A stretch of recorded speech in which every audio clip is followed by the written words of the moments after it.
Hare, Hare Rama, Rama Rama, Hare Hare, Hare Krishna, Krishna Krishna, Hare Hare, Hare Rama, Rama Rama, Hare Hare. Okay, thank you so much.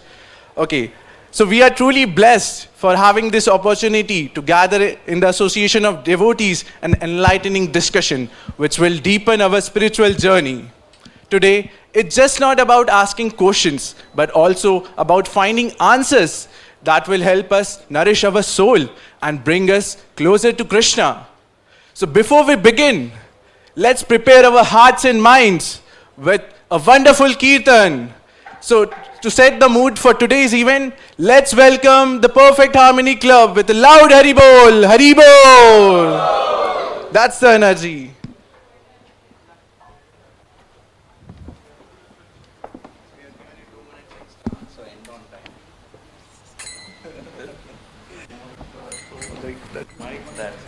That happens. All these things you can't really. Actually, check the phone. It's okay. Stop with some signal issue. Even something like that happens. Okay, let's stand till the mic is back. Something like that. What happens? Flow will bring things and we will give us. It's okay. I understand. Flow will play and all that. It's okay. But this all happens.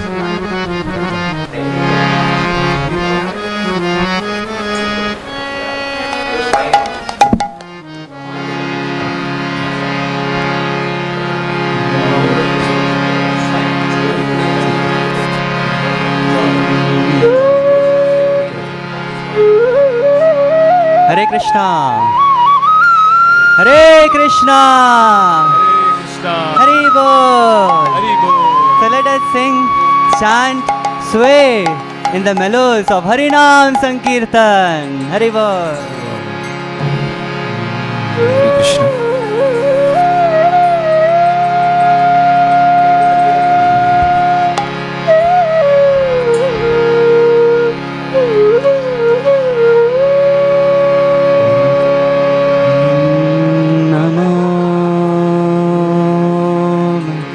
Vishnu Padaya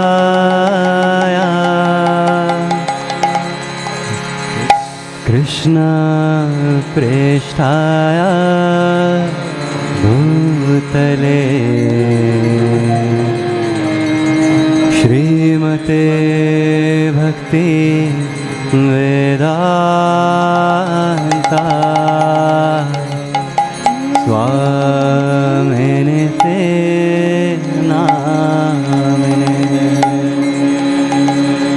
Namaste Saraswate Deve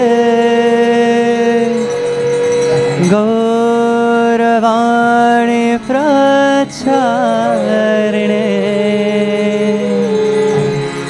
Nirvishesha Shunyavadi Paschatya Desha Tarine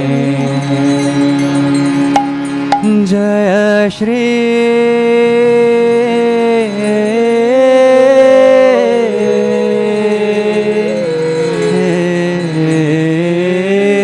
Krishna Chaitanya Prabhu Nityananda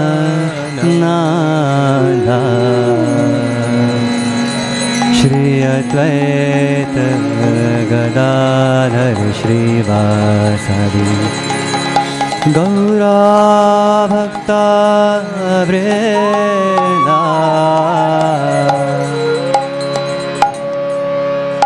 Hare Krishna Hare Krishna Krishna Krishna Hare Hare Hare Rama Hare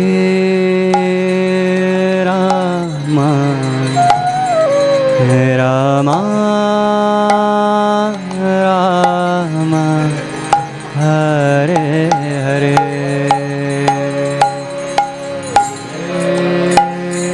Krishna Hare Krishna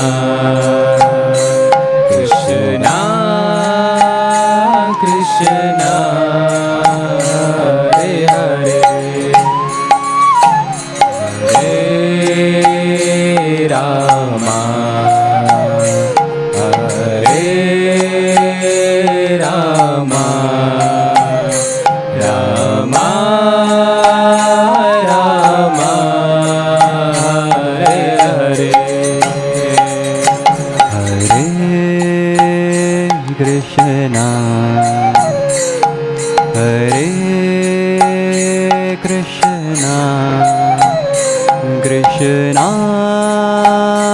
Krishna Hare Hare Hare Rama Hare Rama Rama Rama Hare Hare Hare Krishna Hare Krishna Krishna Krishna Hare Hare Hare Rama Hare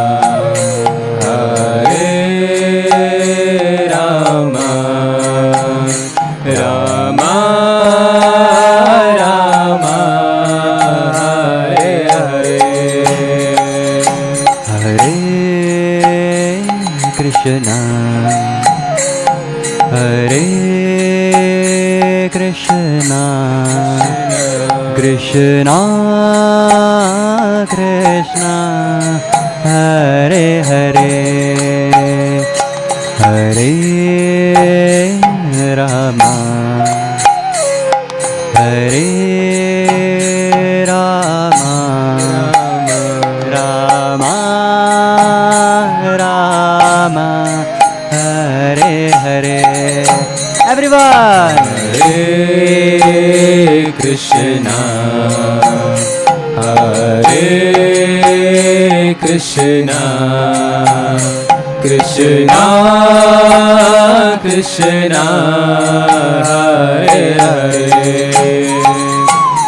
Hare Rama Hare Rama Rama Rama Hare Hare Hare Krishna Hare Clap all of you. Krishna Krishna Krishna Hare Hare Hare Rama Hare Rama Rama Rama Hare Hare Hare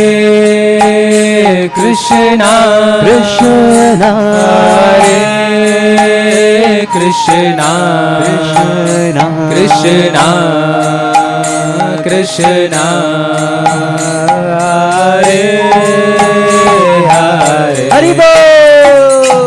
Hare Rama Rama Hare Rama Rama Rama Hare Hare Hare Krishna Hare Krishna Krishna Krishna Hare Hare Hare Rama Hare Rama, Rama, Rama, Rama, Hare Hare. Everyone, let's sing together. Krishna,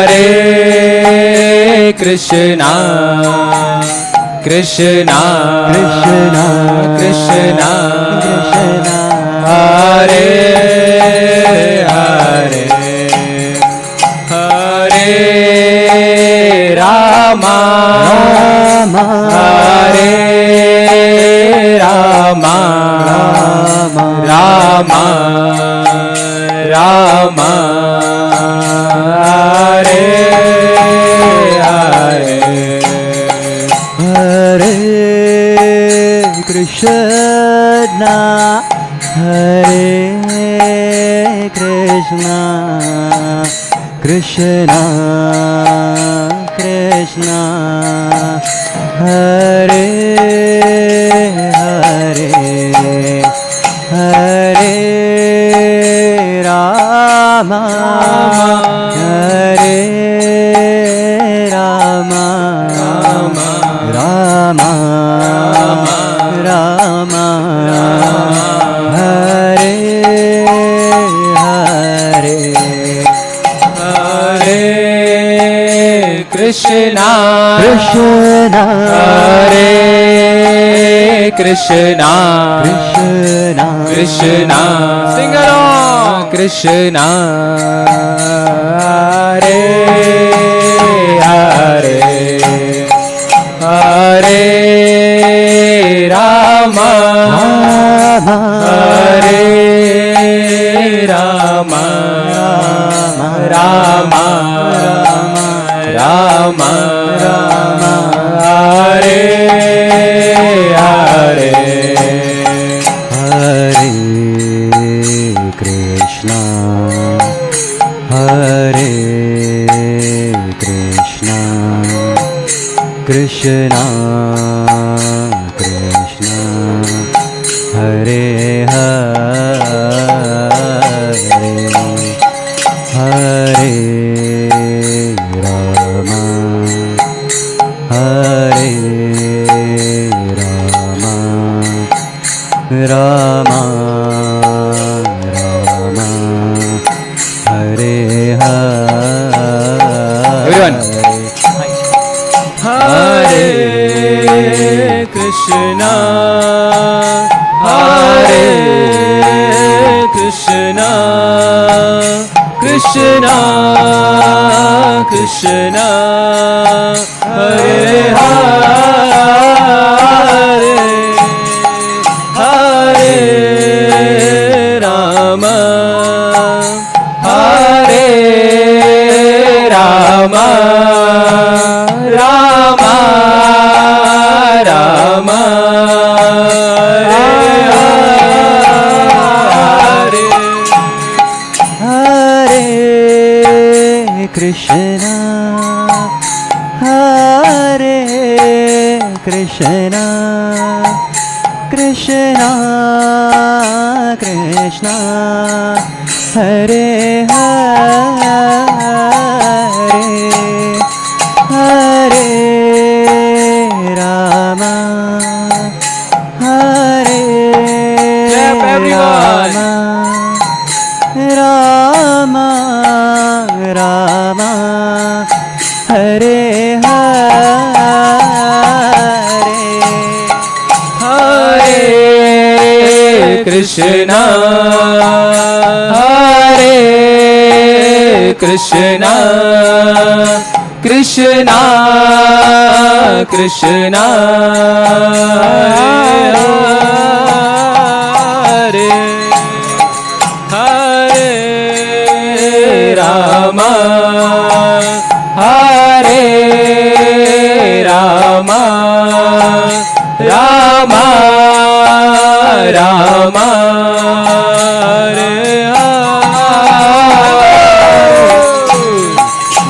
Hare Krishna, Hare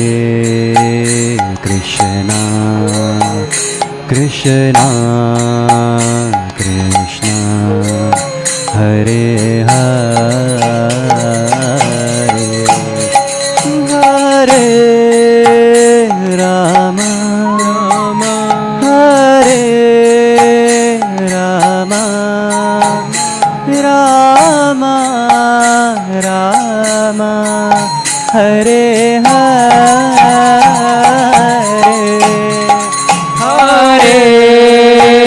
Krishna Hare Krishna Krishna Krishna Hare Hare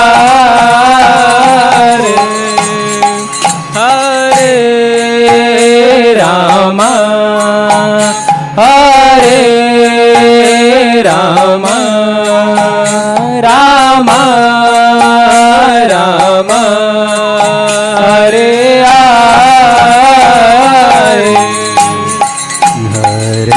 Hare Krishna Hare Krishna Everyone, clap. Krishna Krishna Hare Hare Hare Bol Hare Rama Hare Rama Rama Rama Hare Hare Everyone, loudly. Hare Krishna Hare Krishna Krishna Krishna Hare Hare Hare Rama Hare Rama Rama Rama Hare Hare Hare Krishna Hare Krishna Krishna Krishna Hare Hare Hare Rama Hare Rama Rama Rama Everyone come forward. Hare Hare Hare Bol Hare Krishna Hare Krishna Krishna Krishna Hare Hare Hare Rama Sing along. Hare Rama Rama Rama Hare Hare Hare Krishna Hare Krishna Krishna Krishna Hare Hare Hare Rama Hare Rama Rama Rama Hare Hare Slowly. Hare Krishna Krishna Hare Krishna Krishna Krishna Hare Hare Hare Rama Hare Rama Rama Rama Hare Hare Hare Krishna Hare Krishna Everyone. Krishna Krishna Hare Hare Hare Rama Hare Rama Rama Rama Hare Hare Hare Krishna Krishna Hare Krishna Krishna Krishna Krishna Krishna Hare Hare Hare Hare Rama Hare Rama Rama Rama Rama Hare Hare Hare Krishna Hare Krishna Krishna Krishna Hare Hare Hare Rama Hare Rama Rama Rama Hare Hare Hare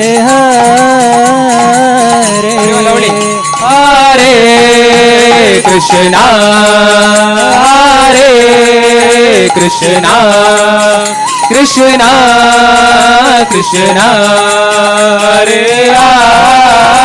Hare Hare Rama Hare Rama Rama Rama Hare Hare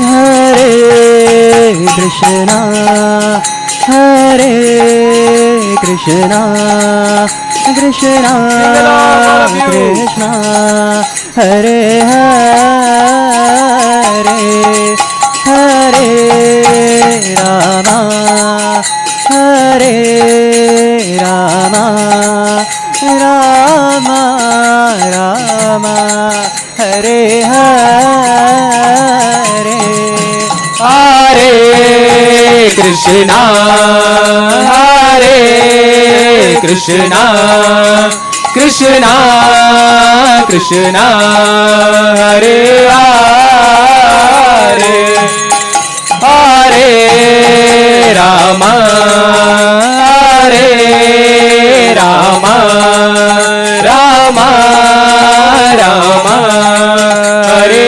Hare Hare Krishna Krishna Krishna Hare Hare Hare Ram Ram Ram Hare Hare Hare Krishna Krishna Krishna Hare Hare Hare Ram Ram Ram Hare Hare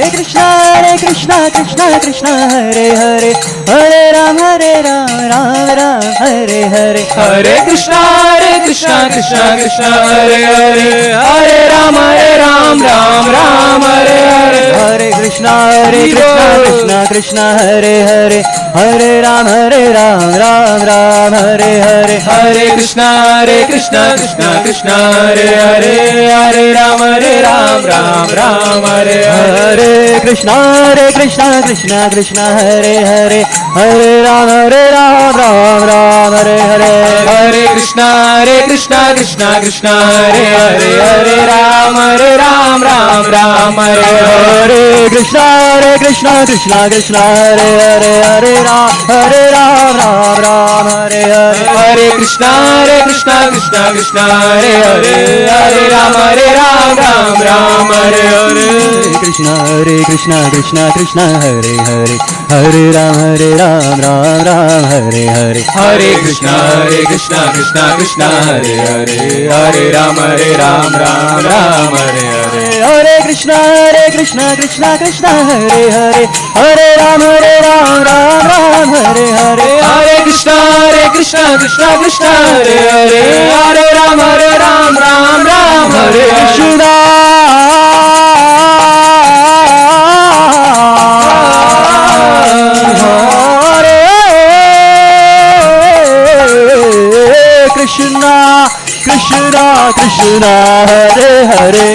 Hare Ram Hare Krishna Krishna Hare Hare Hare Ram Ram Hare Hare Hare Krishna Krishna Hare Hare Hare Ram Ram Hare Hare Hare Krishna Krishna Hare Hare Hare Ram Hare Hare Hare Krishna Hare Hare Hare Ram Hare Hare Hare Krishna Krishna Hare Hare Hare Rama Rama Rama, Hare Hare. Everyone loudly. Hare Krishna, Krishna Krishna, Hare Hare, Hare Rama, Rama Rama, Hare Hare. Hare Krishna, Krishna Krishna, Hare Hare, Hare Rama, Rama Rama, Hare Hare. Hare Krishna, Krishna Krishna, Hare Hare, Hare Rama, Rama Rama, Hare Hare. Jayo Radha Krishna Chandra, Radha Krishna Chandra, Radha Krishna Chandra, Jayo Radhe. Jayo Radha Krishna Chandra, Radha Krishna Chandra, Radha Krishna Chandra, Jay Radhe. Jayo Radhe, Jayo Radhe, Radhe Radhe Shri Radhe. Jayo Radhe, Jayo Radhe, Jayo Radhe, Radhe Shri Radhe. Jayo Krishna Balaram, Krishna Balaram, Krishna Balaram, Jayo Vrindavan Dham. Jayo Krishna Balaram, Krishna Balaram, Krishna Balaram, Jaya Vrindavan Dham. Jayo Gaura Nitai, Gaura Nitai, Gaura Nitai, Jayo Gaura Nitai. Jaya Gaura Nitai, Gaura Nitai, Gaura Nitai, Jaya Gaura. Jayo Prabhupada, Prabhupada, Jayo Jayo Prabhupada. Jaya Jaya Prabhupada, Prabhupada, Prabhupada, Prabhupada. Gaura Hari Bol, Hari Bol, Gaura Hari Bol. Jai Gaura Hari Bol, Hari Bol, Hari Bol, Hari Bol.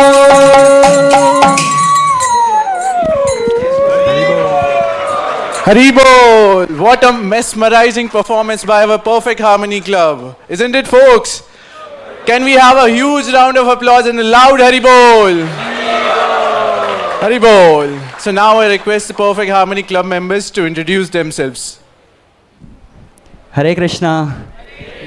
So on the left we have Hansraj Prabhu on the beautiful Mridanga. Haribol! And on right Narsimha Prabhu on the same beautiful Mridanga. Haribol! On my left we have Ketan Prabhu on the Vampar. Haribol. Haribol! Here we have Kumar Prabhu and Nikhil Prabhu on follow vocals and Kartal. Haribol! Here we have Pradyumna Prabhu on Kartal. Here we have Haribol! Yashash Prabhu also on Kartal. Haribol! And here we have Nakul Prabhu on the sweet flute. Haribol! And I am Prakhar Gupta on lead vocals and harmonium. Hare Krishna. Thank you so much once again, Perfect Harmony Club members.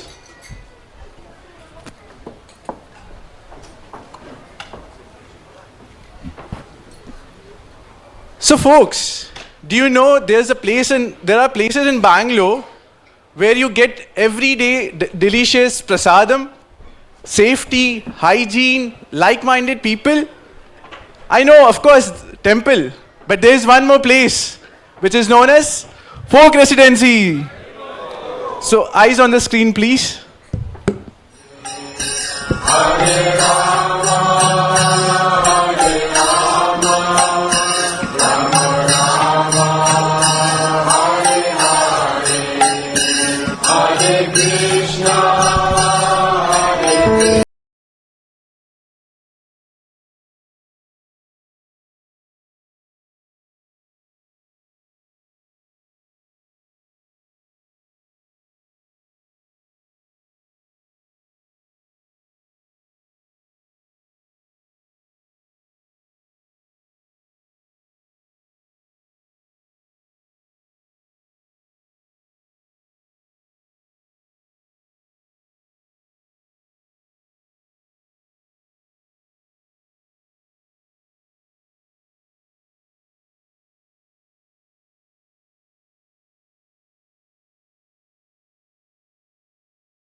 Isn't the video was amazing, folks? To explore more about these folk residencies, please get in touch with your folk guides. Okay. So folks, do you know, recently, Srila Prabhupada was honored by a title called as Vishwaguru by 13 akhadas of Kumbh Mela. Hari Bol! So once again, attention towards the screen, please.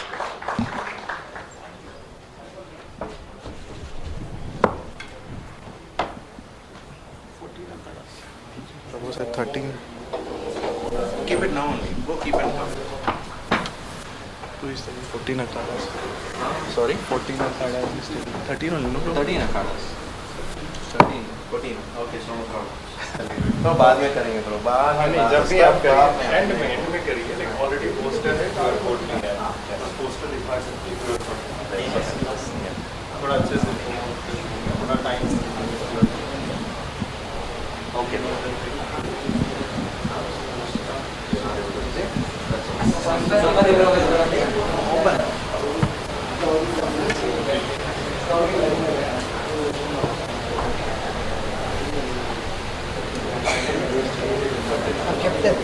I think they have some technical issue there.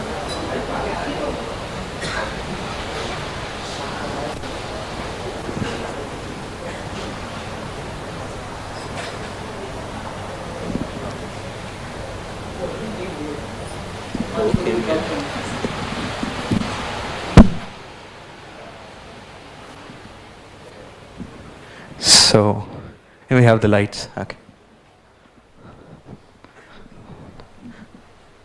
Hare Krishna, folks. I heard today something very important is happening. Hari Bol.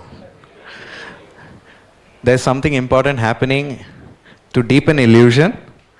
There's something important happening to awaken in Krishna consciousness or awaken our Krishna consciousness. What is that? Anybody knows? Q&A session. Okay. The other side? There is some trophy. Let me tell you, everybody who has come here, who's hearing this probably online, you're all going to also go home with the trophy in Krishna consciousness. Because matches come and go, players come and go, runs come and go, teams win and go, but we'll still be in the material world. So, if one wishes to progress, this is the process. The first verse of the Vedic scriptures tell Atato Brahma Jignasa. So how many of you have sent me questions? I have some 65 questions in all. How many of you have sent questions? Okay. We are also going to have an interesting format today. Every one of you, after a few questions here, if you wish to ask anybody in the crowd, not everyone, but anybody in the crowd, if you wish to ask a question, you can raise your hand and you'll be given an opportunity. So we're going to make some slots in between the sessions so that you'll all be given an opportunity.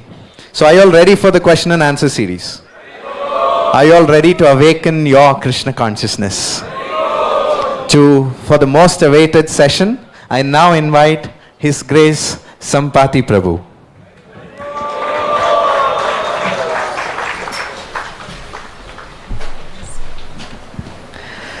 His Grace Sampati Prabhu is the President of Hare Krishna Movement Pune, President of the Akshay Patra Foundation Pune.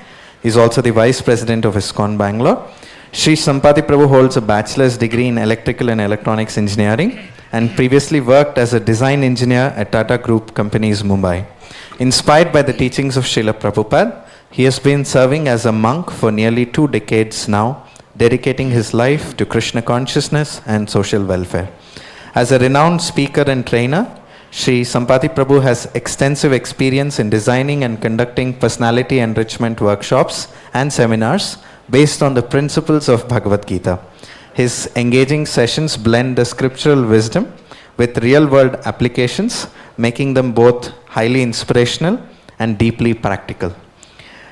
Prabhu's expertise in presenting Ramayana and Mahabharata in a scholarly yet relatable manner has earned him widespread recognition. Apart from giving talks at many leading educational institutions, Sri Sampati Prabhu has also been invited as key speaker at prestigious events, including the guest speaker at Canara Bank's Top Executive Summit, chief guest at EGN India Awards, speaker at FICCI Global Young Leaders Summit. Prabhu's ability to connect with diverse audience makes his insights highly relevant and transformative. Prabhu, we have received about 65 questions, a little more than 65, from all the different audience, and we're also going to have an open audience today where in between we are going to take live questions, and we're all excited to hear from you, Prabhu. Hare Krishna.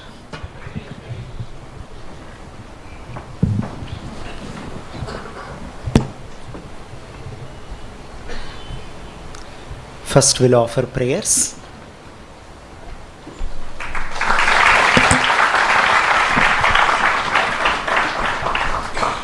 Please join us.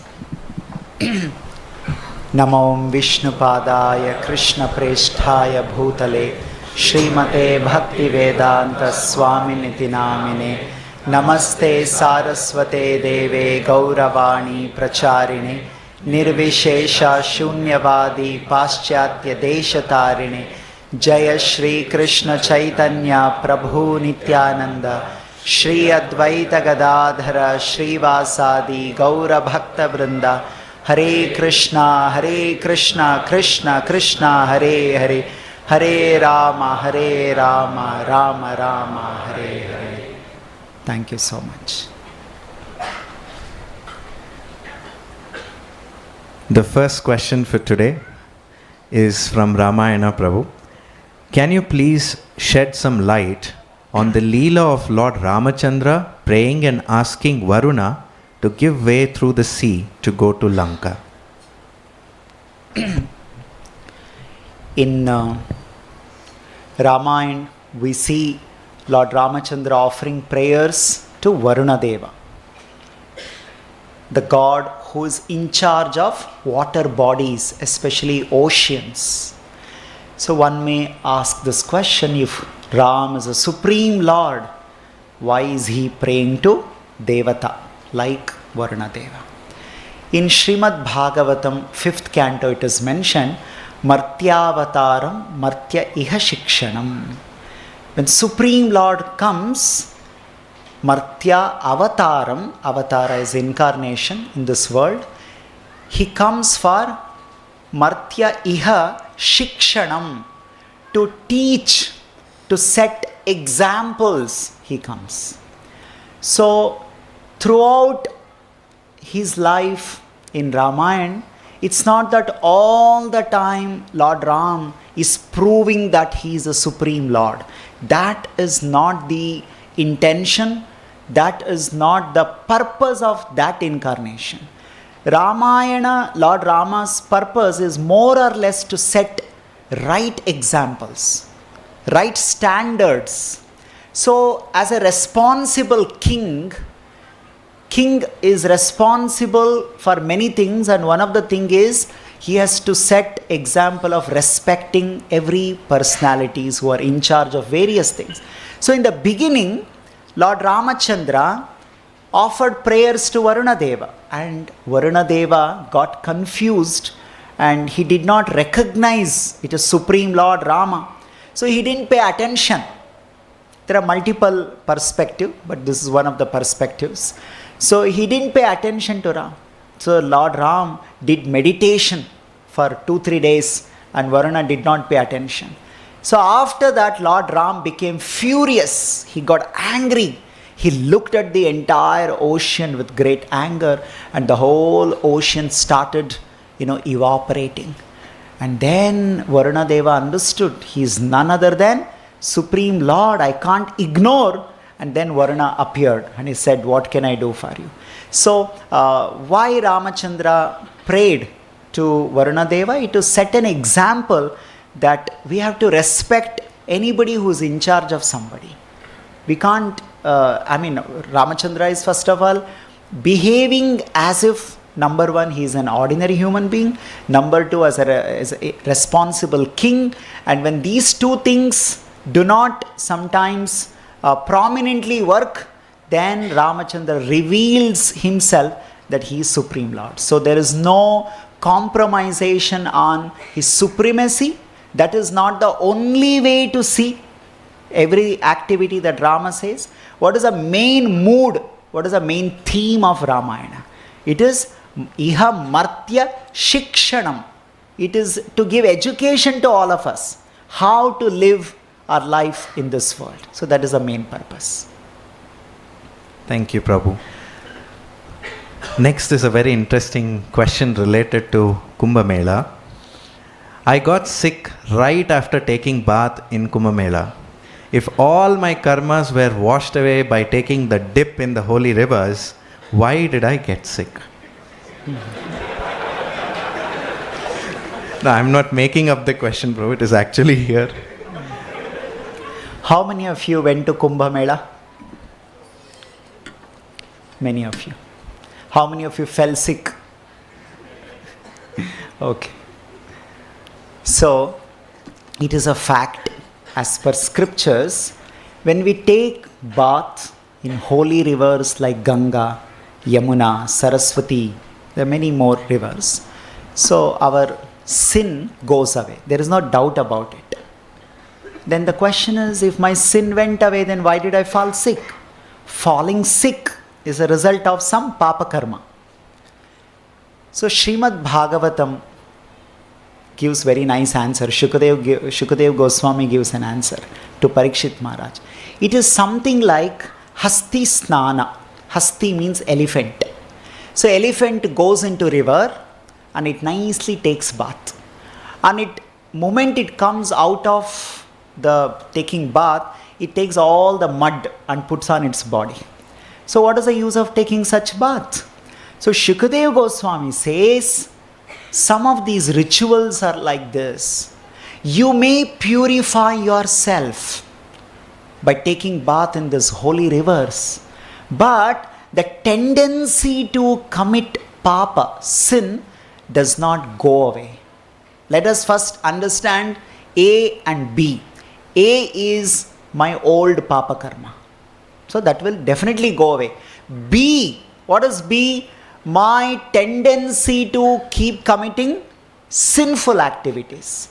So by taking bath in these holy rivers, we don't lose our tendency to commit sinful activities. Only our old karma goes away. So old karma goes away, but every moment in Kali Yuga we are performing varieties of sinful activities. So many sinful activities we are performing.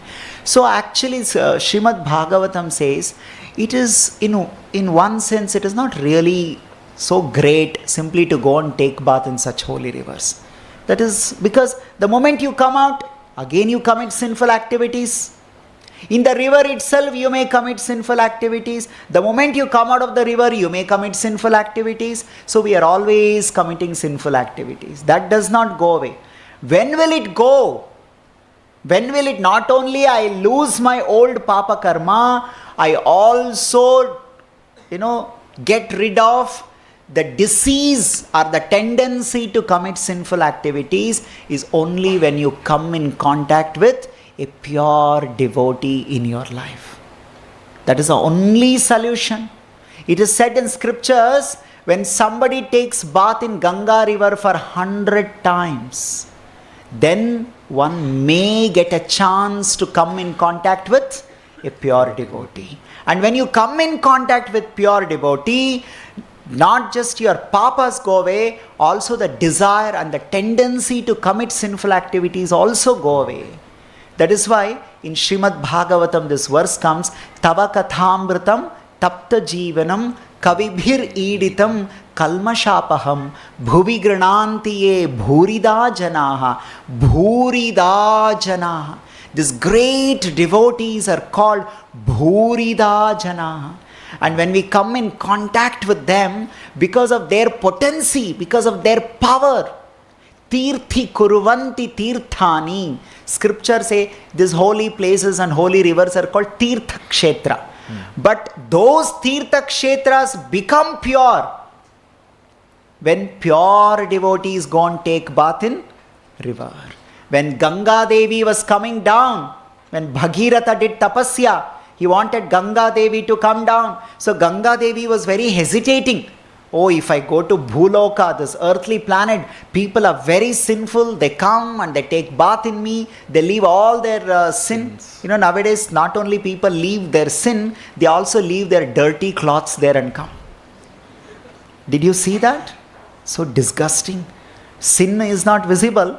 We leave so many things. Leave your old clothes. Leave all the effluents. So many. This is how. So Ganga Devi was very worried. So at that time the Supreme Lord assured Ganga Devi, don't worry. When pure devotees, Maha Bhagavata devotees, when they come and take bath in you, they will take all the sin and make you clean again. So that is the power of pure devotees. So it is not very surprising that we take bath in Kumbh Mela and again I fall sick, because we again commit new sinful activities. That does not go away.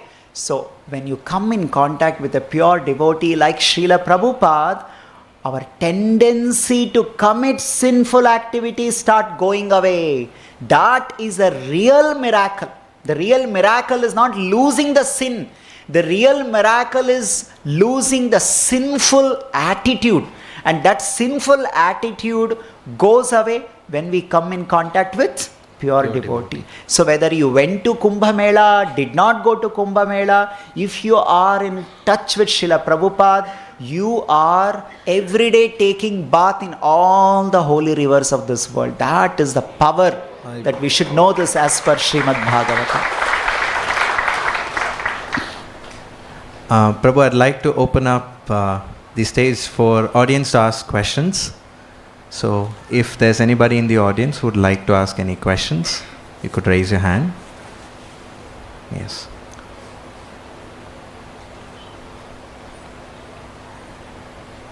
So meanwhile the mic goes, we can go on to the next question. Yes, Prabhu. So the next question is related to our spiritual life, and when one has approached Krishna and has attempted to make progress in spiritual life, to attain Krishna, who is situated within everyone's heart, Krishna begins to give directions.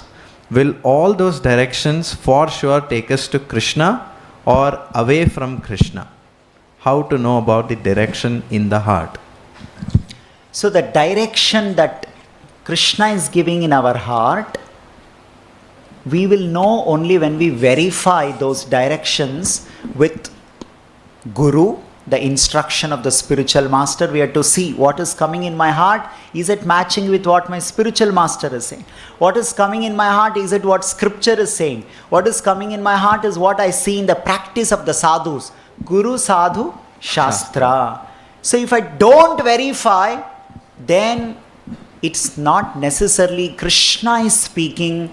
It may be my own lusty, corrupt mind speaking in the voice of Krishna. Like in Ramayana we see there is Maricha. So he's actually a demon. He's a Rakshasa. So when he was attacked by Lord Ramachandra, he was loudly started speaking in the voice of Shri Ram. Ha Lakshmana, ha Sita, like that in the voice of Ram. So by hearing that, Sita got confused. At least she appeared, pretended she's confused that, oh, Ram is calling for help. So like that, the demons in our heart may speak in the voice of Krishna. We should be very careful. So that is why we have to verify. Otherwise, Kama, Krodha, Lobha, Moha, Mada, Matsarya, they will know, hey, this boy is going to ISKCON temple, attending folk program. He listens only to Prabhupada, Krishna, Bhagavad Gita, let me speak in the same voice. So, you know how today, AI. What is AI? Everybody is nowadays very, very fearful of AI. You don't know who is making your voice. You don't know who is creating some imposter voice, many Fake things. videos. So if an ordinary AI can duplicate your voice, you think this your mind in the heart, it cannot do that. It is already doing it. So don't be confused. It could be Maricha inside. It may not be Ram. It is not the Ram who is speaking to you. Inside. It could be sometime Maricha speaking to you in the voice of Ram. So we should be careful to detect it. And the only way to detect is actually to check and verify with Guru, Sadhu, Shastra. Shastras. And then we come to know whether these things I'm receiving is taking me to Krishna or taking away from Krishna. Krishna. Okay. So from the audience, yes. Hare Krishna, Prabhu. Hare Krishna. Like if Sri Krishna is not selfish, why did he create this universe?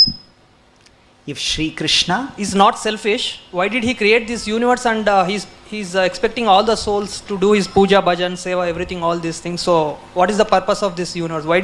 What is he expecting? what's your name Yashwant. and how many rounds you chant? I chant 2 rounds. Good, very nice. Sit down, please. So it is like asking, is the government very selfish? Because government is very selfish, they built one jail, prison house and put people inside that and expecting all of them to follow government selfishly. It is not this kind of an understanding. First of all, we need to know that it is not the desire of the God that we should be in the material world. It is not the desire of the government that you should be in the prison house. Is any government desiring? I think, some population, we should put them into jail like that. It's not the desire of the government. Why people are in the prison house? Because of their own karma. If I am in the material world, it is because of my own karma. It is because of my own misuse of my freedom. It is not the selfishness of God. It is actually the glory of the God. So Krishna has put us here so that you can correct yourself, you can reform yourself, and you can go back to God. You can go back to your home. Like those who are in the jail, they are there so that they can reform and they can go back to their own home. So like that, it is not selfishness of the God that God created this world. God has no need of creating this world. God is self-satisfied. Atmaramaha. Atmarama means he is completely self-satisfied. It is our requirement, for our benefit, for our requirement, this world is created. It is not the requirement of the God. It is not the requirement of the government to build the prison house. It is a requirement of those who are not law-abiding citizens. So it is definitely a wrong understanding to think that for selfishness of the God, God has created. And then the another point was, so God expects us to do puja, bhajan, his puja, bhajan. It is not really that you have to do his puja, bhajans and all. You can do anything that takes you out of the jail. You can check. You can verify. If there is something else that can give you liberation, if there is something else that can take you out of this material world, you can definitely do that. But nothing is as powerful as surrendering to Krishna, his holy name. See, the point is that the fact is a fact. Truth is a truth. If you take, there are multiple helps that are available. Which is that is capable of taking me out of this material world? That which can stop my repeated birth and death. That is the holy name of the Lord. That's a matter of fact.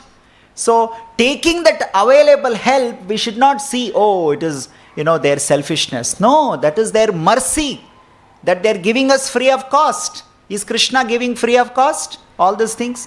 His mercy, holy name, is giving free of cost. So, we have to take it and be grateful instead of be grudging. Why should I, do your bhajan? No, that is helping me, so should I take? That's all. Thank you, Prabhu. The next question is, what will be our gender in the spiritual world? We hear that every Krishna is the Purusha and everyone is woman except Krishna. Then what about Narad Muni, and How do we understand this? So, the gender in the material world is more or less dependent on the body, the physical body we have got. So, somebody has got a physical body in a certain format, so they are called X gender, somebody is called Y gender, like that. That's a traditional understanding of this. So, in the spiritual world, the gender is not dependent on your physical structure. It is, first of all, we need to understand there are two types of gender in the spiritual world. One is called Purusha. Purusha means one who can take happiness. That is the role of the Purusha. Prakriti means you are happy by giving happiness. By giving Happiness. when you give happiness and you feel happy about giving happiness, you are called Stri or you are called Prakriti. Like, for example, let's imagine there is father, our own father. So the father is happy by feeding the child, by carrying the child, by giving happiness to the child, the father is feeling happy. So that time he is playing the role of a Prakriti. Or Prakriti. Even though he has a male body, but his gender is Prakriti because he is giving happiness. And the one who is receiving happiness is called Purusha. So, the one who can receive all kinds of happiness from everybody all the time, unlimitedly, that personality is called Purusha. And that is Narayana, that is Krishna. And rest everybody else is called Prakriti. In our own body we can see this. You see, my hands take the food and keep it in the mouth. Right? And let's say that means what? My mouth is enjoying, my tongue is enjoying, and my hands are giving enjoyment. There is gulab jamun. So who will enjoy the gulab jamun? Will the hands enjoy or will the tongue enjoy that? The tongue. Tongue enjoys. That means my tongue is playing the role of Purusha and my hands are playing the role of Prakriti. So like this, in our own body we can see some parts of our bodies are playing the role of Prakriti, some parts of our bodies are playing the role of Purusha. Like for example, I feel like, oh, I should go to temple, I attend Kirtan, I'll be very happy. At that time my legs carry me. So the legs are playing the role of Prakriti. So like this, in the spiritual world, this gender is not based on our body structure. It is based on the constitutional role that we play, Purusha and Prakriti. That is why it is said that everybody is Prakriti. Krishna is a receiver of all enjoyment. He is Purusha. So Narad Muni maybe is in the male body or a male form or a male voice or whatever it is. But the role that we all play is a Prakriti role because we give happiness. And by giving happiness, we enjoy. So this is the understanding of gender in the spiritual world. It is not based on our body structure. I think this is the spiritual understanding and which is very different from the material understanding that we have. Okay. The next question, Prabhu. In the beginning of Krishna consciousness, when I was practicing, my parents, they used to tell me, don't go deep in Krishna consciousness. They may brainwash you and they will make you join temple, and slowly you will come out of family life. You will be in temple only, or you lose your family attachment. Like this, they go on telling. What do you say, Prabhu? Yes, they're true. They're telling you the truth. They're 100% right. Because it is not what they say. They means they're referring to devotees or this organization. It's not what we are saying. That's what Bhagavatam is saying. That's what Prahalad Maharaj is saying. Prahalad Maharaj is saying, Grihamandha Kopam. This family life is very bad. This is very disgusting. This is not great. That's what Srimad Bhagavatam is saying. We are just repeating it. We are not creating a new philosophy. This is a summary. This is the essence of great literatures like Srimad Bhagavatam. We can't get upset Because Srimad Bhagavatam, not just Srimad Bhagavatam, even Bible says the same. In the Bible, Jesus say, I have not come here to unite the family. I've come here to set the daughter against the mother. I've come here to set the son against the father. I've come here to set the brother against the sister and sister against the brother. I've come here, if you're not surrendering to the Heavenly Father, I've come here to set you against anybody who's that. Even Jesus says that in the Bible. So the spirit is not pro-family or against family. It is whether you're pro-surrender to God or not pro-surrender to God. Whether in the family, if there is an atmosphere of giving first priority to my spiritual life, if there is a place where Krishna is the first priority, whether it is ashram, whether it is house, it does not matter. Grihe thako, vane thako, shadahari, bhule nako. The main thing is not forgetting Krishna. If I stay at home and I don't forget Krishna, then that is your ashram. That is why it is called Grihastha Ashram. Ashram is a place where we always remember Krishna.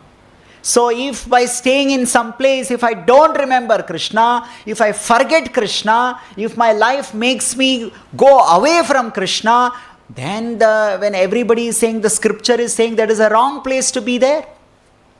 Kali bhavamayam. Parihritya graham kali bhavamayam bhajagodrumakanana kunjavidu. The acharyas are saying, the house, the family life, which makes you forget God, is a wrong place to be there. So we are not saying you should be pro-family or not be pro-family. We are only saying be pro-Krishna. Bhagavad Gita is only saying man mana. Be pro-remembrance of Krishna. So, generally speaking, the family atmosphere in Kali Yuga is more or less, is making you forget God. It is too much materialistic priorities are there. Selfish, materialistic priorities. So, as a followers of Srimad Bhagavatam, as followers of Bhagavad Gita, we simply request everybody to follow what is there in Bhagavatam. So, if somebody has a problem with that, but that's the reality. That, yes, that we teach people that we should prioritize Krishna. Thank you, Prabhu. I don't know how he's going to answer his parents though. How do we become... This parents' problem is not new. That it is there in Satya Yuga, Treta Yuga, Dwapar Yuga and Kali Yuga. In every Yuga there are parents. There was this parents called Hiranyakashipu who was telling his son, don't remember Krishna, forget him, don't go to temple, don't learn about Krishna. So maybe the number of such parents were probably less. Yes. Maybe in Kali Yuga we may have more, but always such parents existed. But we are very respectful to all parents. Just because they tell us that don't go to temple, don't chant, that doesn't mean we misbehave with parents. It doesn't mean we disrespect parents. Prahlad Maharaj was very respectful to his father. He was very, very well behaved. Just because he was anti doesn't mean he was having problem. He continued his devotional service and he nicely behaved with his parents. In fact, when Narasimhadeva came, he was offering prayers to Narasimhadeva, my Lord, please bless my father. So that boys, the devotees, are very nicely trained. It doesn't matter whether our parents are encouraging or not encouraging. We will continue to pray for the spiritual well-being of our parents. So that's what we learn coming here. I think that's a very complete view that Prahlad Maharaj is asking for his father, even though he went through so many tribulations. Thank you, Prabhu. The next question is how to become attached to the lotus feet of Guru and Gauranga. How does this anartha nivritti progress? How to become clear about surrendering without hesitation, because I feel that half surrender is very uncomfortable. So it becomes very clear when we stay with people who are practicing such principles. Actually, staying with like-minded people is very powerful, much more powerful than what we can think. When you stay with devotees who have similar desires of seriously following Krishna in our life, taking Bhagavad Gita as a first priority in our life, when we be with them, we become like them. It becomes very easy. If I am on my own, it's always difficult. You see how in the nature also, most of the time birds, they fly together. And there is a scientific reason for that. They fly together in such a formation that they face very less air resistance. If alone the bird flies, it can't fly very long. It can't fly very far away because it has to take so much of air resistance. They fly together, they fly in such a formation that everybody takes very less struggle or burden to find, and that's how they fly for thousands of kilometers. So when we stay together in the association of devotees like folk residency or regularly coming to Sunday sessions, the amount of struggle that is there, that becomes very less. And also there are many secrets how to surrender to Krishna. They are not spoken, but they are visible in the behavior of devotees. Dharmasthapana hetu sadhura vyavahara. Vyavahara means behavior. So when you see the behavior of devotees, you see how to surrender to Krishna. You see, how not to listen to our mind, how to listen to Krishna's plan. All these things imperceptibly we learn simply by being with them. Just like you be with musicians, we learn many things about music. So like that, you stay with people who are surrendering to Krishna or who have desire to surrender to Krishna, or those who are working seriously and cleaning their heart, anartha nivritti, same thing will happen. So Chaitanya Mahaprabhu said, out of many important principles in bhakti, there are 64 compulsory principles are there. So Chaitanya Mahaprabhu, out of 64, he said 5 are very serious, critical. You cannot avoid this. And among the 5, the most important thing is Vaishnava association. So being with devotees, being in residency, coming regularly to temple, being in touch with folk guides can drastically change the speed at which we are making progress. Thank you, Prabhu. I'd like to open up to the audiences.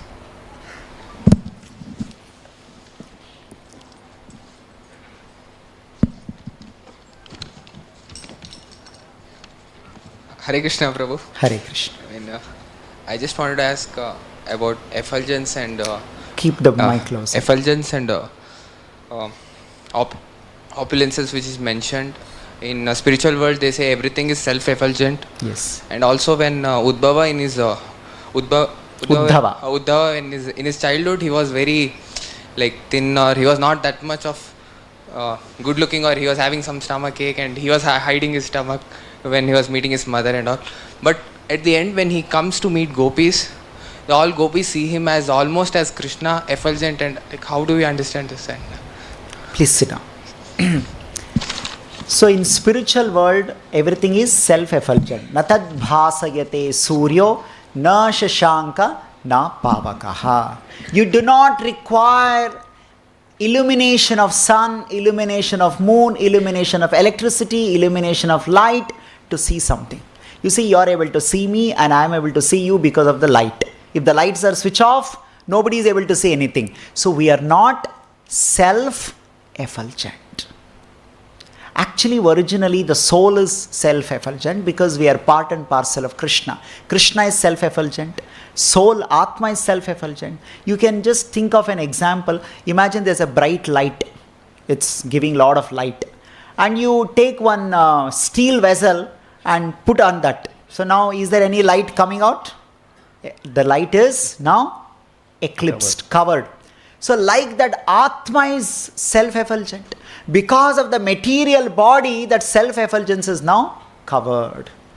So like that, but in the spiritual world, everybody's body itself is giving light. Every object is giving light. Now when the outside, during the daytime, do we go out with a torchlight? Come, I'll show you the sun. Do you require a torch to see the sun? No. What do you say? Do we require? Sun does not require the help of another illuminating object to reveal itself. The sun, it can show other objects, it can also show itself. Sun does not require secondary help to reveal itself. Like that, in spiritual world, in material world, we only see sun like that. Now, everything else is a result of sun's illumination. But in the spiritual world, everything and everybody is self-illuminating. It does not require any secondary help. So now for people like Uddhava and other great personalities who are not ordinary people like us, so whose soul is no more covered by the material ajnana layers. Especially there are multiple layers, there are 7 layers of coverings on our soul. So through sadhana, through bhakti, through sharanagati, when you surrender to Krishna and when you remove all those layers, the soul becomes self-effulgent. At that time others can see that, others can feel that, others can experience that. So such great personalities like Uddhava, on the account of being so intimately connected to Krishna, they also can exhibit their self-effulgence. And when they speak, when they come, you don't require to tell he is an important person. Everybody feels that. When you go near fire, should somebody come and tell you it is hot, it is hot? Nobody has to tell you it is hot. You yourself will come to know it is hot. So when you come in contact with such great people who are self-realized, self-effulgent like Prabhupada, nobody has to tell he is a great person.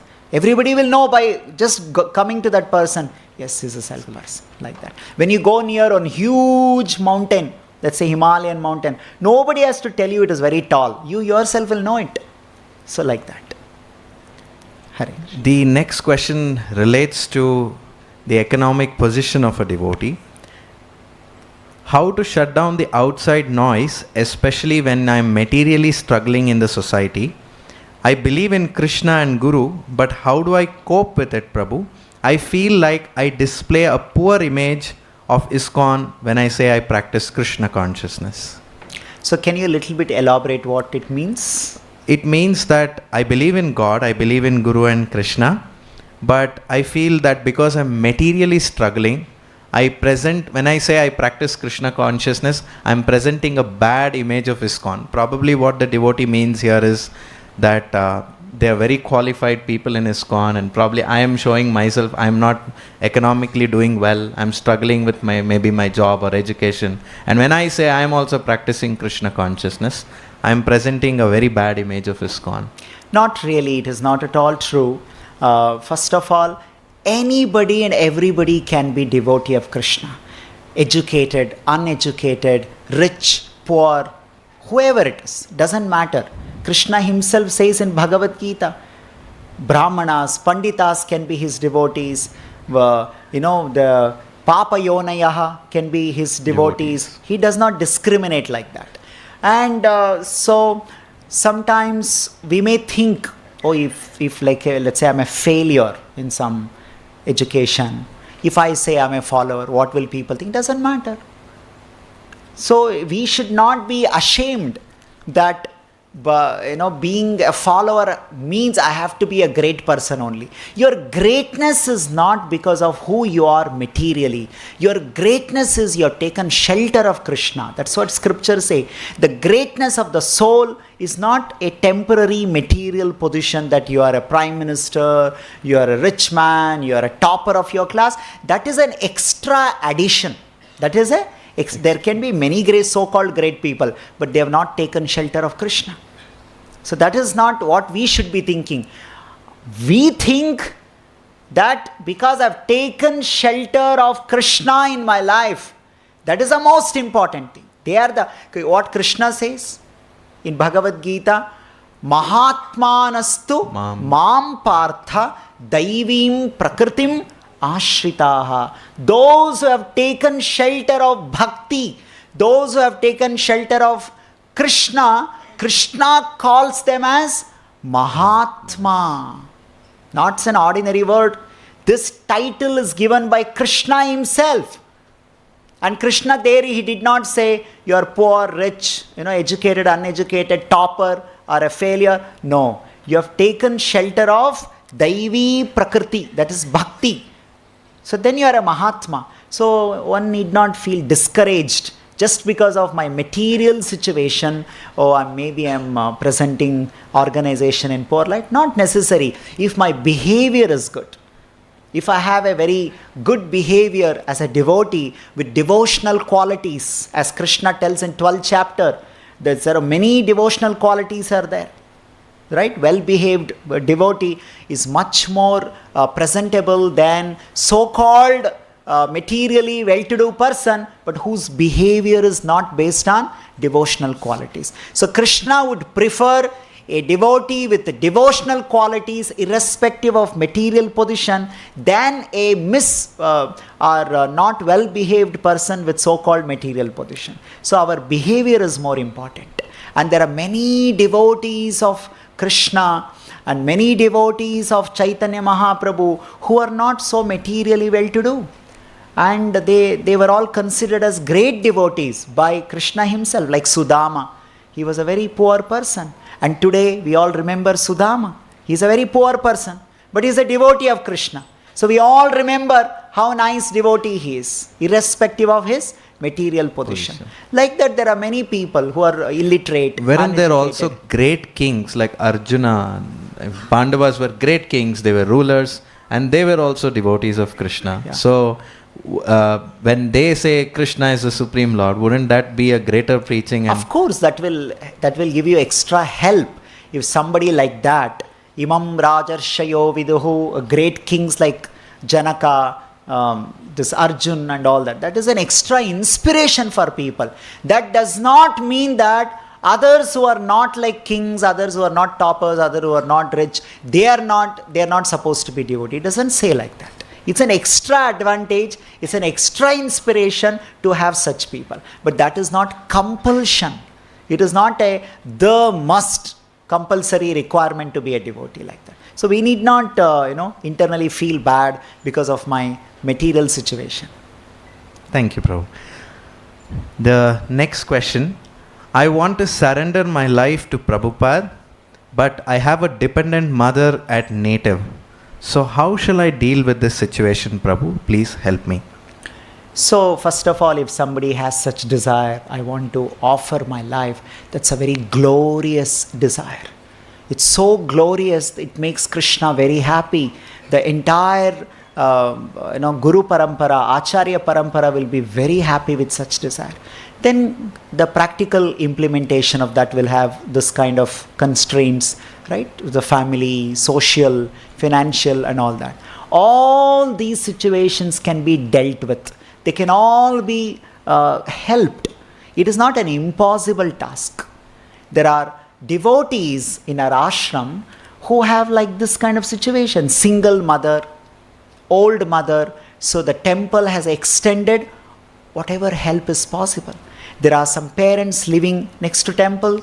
The temple has accommodated them and they're also there doing all kinds of service. So it is your willingness. When somebody is willing to come and offer oneself in the service of the Lord makes arrangement.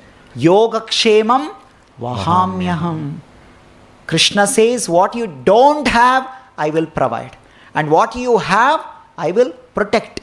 So the Lord will make arrangement. So we have to come, discuss, share our situation, and definitely some solutions can be pulled out. So can be carved out. So it is not at all a limitation. One should not get discouraged.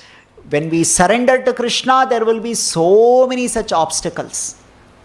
Not just family obstacles. There can be many obstacles. Every obstacle can be overcome. We have to cultivate the desire of sarva dharman parityajam mamekam sharanam vraja. How to completely surrender to Krishna as Krishna demands in Bhagavad Gita. When I do that, that is the highest success in life. highest success as a human being. So definitely to do that, if there is any help required, so devotees and the organization will always be happy to extend that help. So it's just that we need to know more details, and such a devotee is most welcome to come and discuss, and all possible help can be provided. Hari Bol. The soul is Sachidananda, it is pure. And when we do notorious activities like don't follow the regulative principles, it is because of our uncontrolled mind, fallen intelligence and ego. So why is the soul penalized for it in Naraka once we die? The soul is getting penalized for its wrong identification with the body. So your mind is the one which is doing all sinful activities. But you are lending your identity for that. It is like somebody takes your ID proof and do some criminal activities. So you will also be punished for that, for irresponsibly giving your ID proof like that. The soul is giving its identity energy to the body, to the mind. Unless soul gives its ID proof, the body and mind cannot do all these things on their own. So for giving the identity, soul's identity to body and mind, which is called false ego, so that is why soul is held accountable. So you should not give. That's why when mind is giving you an idea, I want this, I want this, I want to do this sinful activity, the soul should take its original identity. No, according to my identity, I cannot allow all these things. So you should deny. If somebody comes and tell, sir, can you give me your Aadhaar card? You'll ask, no, why? No, I'm planning to do some criminal activity, so I just want to use your Aadhaar. You will immediately say, no, I'm not going to give. So like that, when your mind is asking, give me your Aadhaar card, give me your ID proof, I want to use your ID proof for sinful activities, soul should say no. Soul should not participate in that. If you participate, then you are held accountable. So that is the reason soul is being punished. It's like aiding and abetting the crime. Yeah. The next is a slightly more serious question, Prabhu. What is death and how can we digest this fact? Death is not so serious as you are reading that question. Krishna saying every minute we are dying, every second we are dying. Dehino asmin yatha dehe kaumaram yavvanam jara. When you were born, you were so small and you had a small baby body and all that. So that is no more there. Already we have died. That, of course, the death is only for, death is for whom? Death is for the body. Soul never dies. So our body has died from the very beginning. For so many years it is dying. Already so many bodies we left, and now we have young body, maybe after some time middle-aged body, then old body. So like this, the bodies are always dying. That's the picture and the what is that, Science of Self-Realization book. How the body is changing, the soul is transmigrating, right? So death means change of body. But one thing is, in this life, even though we have changed from my child body to this adult body, my memory is still there. That's why we don't feel like we are dead, because memory is still keeping the continuity. But what happens when we see the so-called death, as people see, there what happens, you leave that body and you enter into another new body, but there the memory continuation is not there. Many other things are there. So main thing is memory continuation is not there. So it looks like a big change.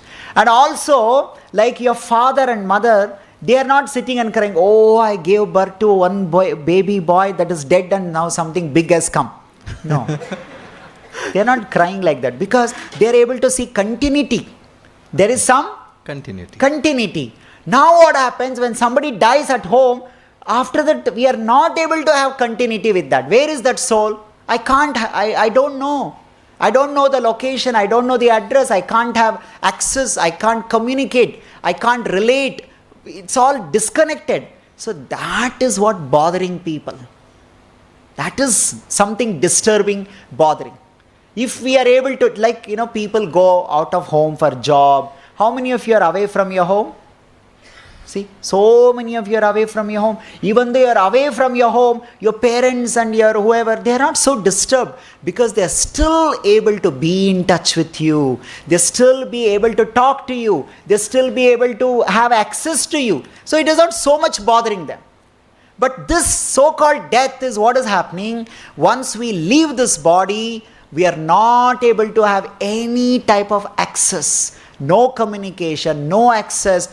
So it's difficult for the mind to digest it. So this is what paining, this is what bothering. Otherwise, people have seen so many years that we have changed our body. We have changed many bodies, we have taken new bodies, that no one is disturbed. Of course, cosmetic industry is very disturbed. They keep promoting, no, your body is changing, apply this cream, apply that cream and all that. So they want to take commercial advantage of that. But we are not okay. We have seen people changing. So death is basically change of Atma, soul changing the body, and once for all it is getting disconnected from the people that it was in touch. So that is what disturbing. Otherwise soul never dies. Soul never dies. It is only the body that keeps changing. The soul is na jayate, na mriyate. Krishna says it has no birth, it has no death. I now open up to the audiences to ask questions.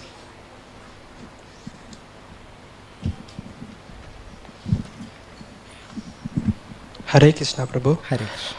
Prabhu, this question is belong to this material world. Like I think many bad things are created and they are surrounding us, and we all know, and we are overcoming it. But my question is, though we know that they are bad things and unwanted things, why they are created, and what is the reason behind it? What's your name? Likit, Prabhu. Sit down, please. Take Hare your seat. So this is the question, more or less similar question Arjun asked in Bhagavad Gita 3rd chapter. He says that Athakkena prayuktoyam papam charati purushaha anicham apivarshneya baladiva niyojita. Krishna, I don't want to do something wrong. Sinful things I don't want to do. But there is something within me that is forcing me to do. What is that? Against my wish, against my willingness, I am compelled to do this. So your question is, okay, there are so many bad things around us. Why are they created? You see, again we have to understand this creation of good or bad. There is one chapter called in Bhagavad Gita, Daivi Asura Sampada Yoga, 16th chapter. So there are Daivi, that means there are divine things. Asura, there are demonic things. Both exist in this world. God has not created them. God did not create divine as divine. God did not create demonic as demonic. They exist naturally like that. It's not because of God created them to be like that. There is no intervention of God in either divine or demonic. Either good or bad.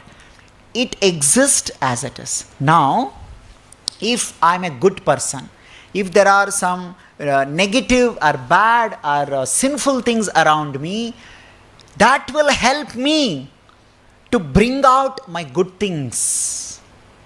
If there is something bad around me, that will force you to bring out your good things out. If I have if I have a divinity inside me. If I am bad, the bad things around me bring out my bad nature. But currently, we have both mixture, good and bad. We have divine and demonic nature because of our own karmas. Both swabhavas we have developed. But originally, if you see your nature, if you can check, if you are getting attracted to Krishna, coming here, doing bhakti, that means originally you are a divine nature person. But I am getting influenced by sinful things. So now the soul, Atma, has to make choice. It is the special capacity of the Atma that it has to make choice to be away from sinful things. And whenever you make that choice, God is very happy to see that, and He will help you. He will come and give you that help. Okay, you may fail, that doesn't matter, but you are making a choice that I don't want to be influenced by this. It is wrong, and I don't want this. So you're fighting, you're struggling, you're trying to come out of that. So you will get the help. Krishna will send Guru, Krishna will send Bhagavad Gita, Krishna will send devotees to help you. You're not alone. But first the desire and then the decision to follow the right things has to happen from us. So it is not that God created good and bad. God has not created, God neither created good nor created bad. They eternally exist on their own like that. That is a swabhava. So it only helps you to reveal what's your true identity is that. Hare Krishna. The next question, Prabhu, is who is a Shudra? Is it determined by birth or jati? This is the It's question. a full question. That's it, Prabhu. Who is? a Shudra? Is it determined by jati or by birth? So in the second chapter of Bhagavad Gita, Srila Prabhupada gives a shloka from Gargi Upanishad to explain this. Who is a Brahmana and who is a Shudra?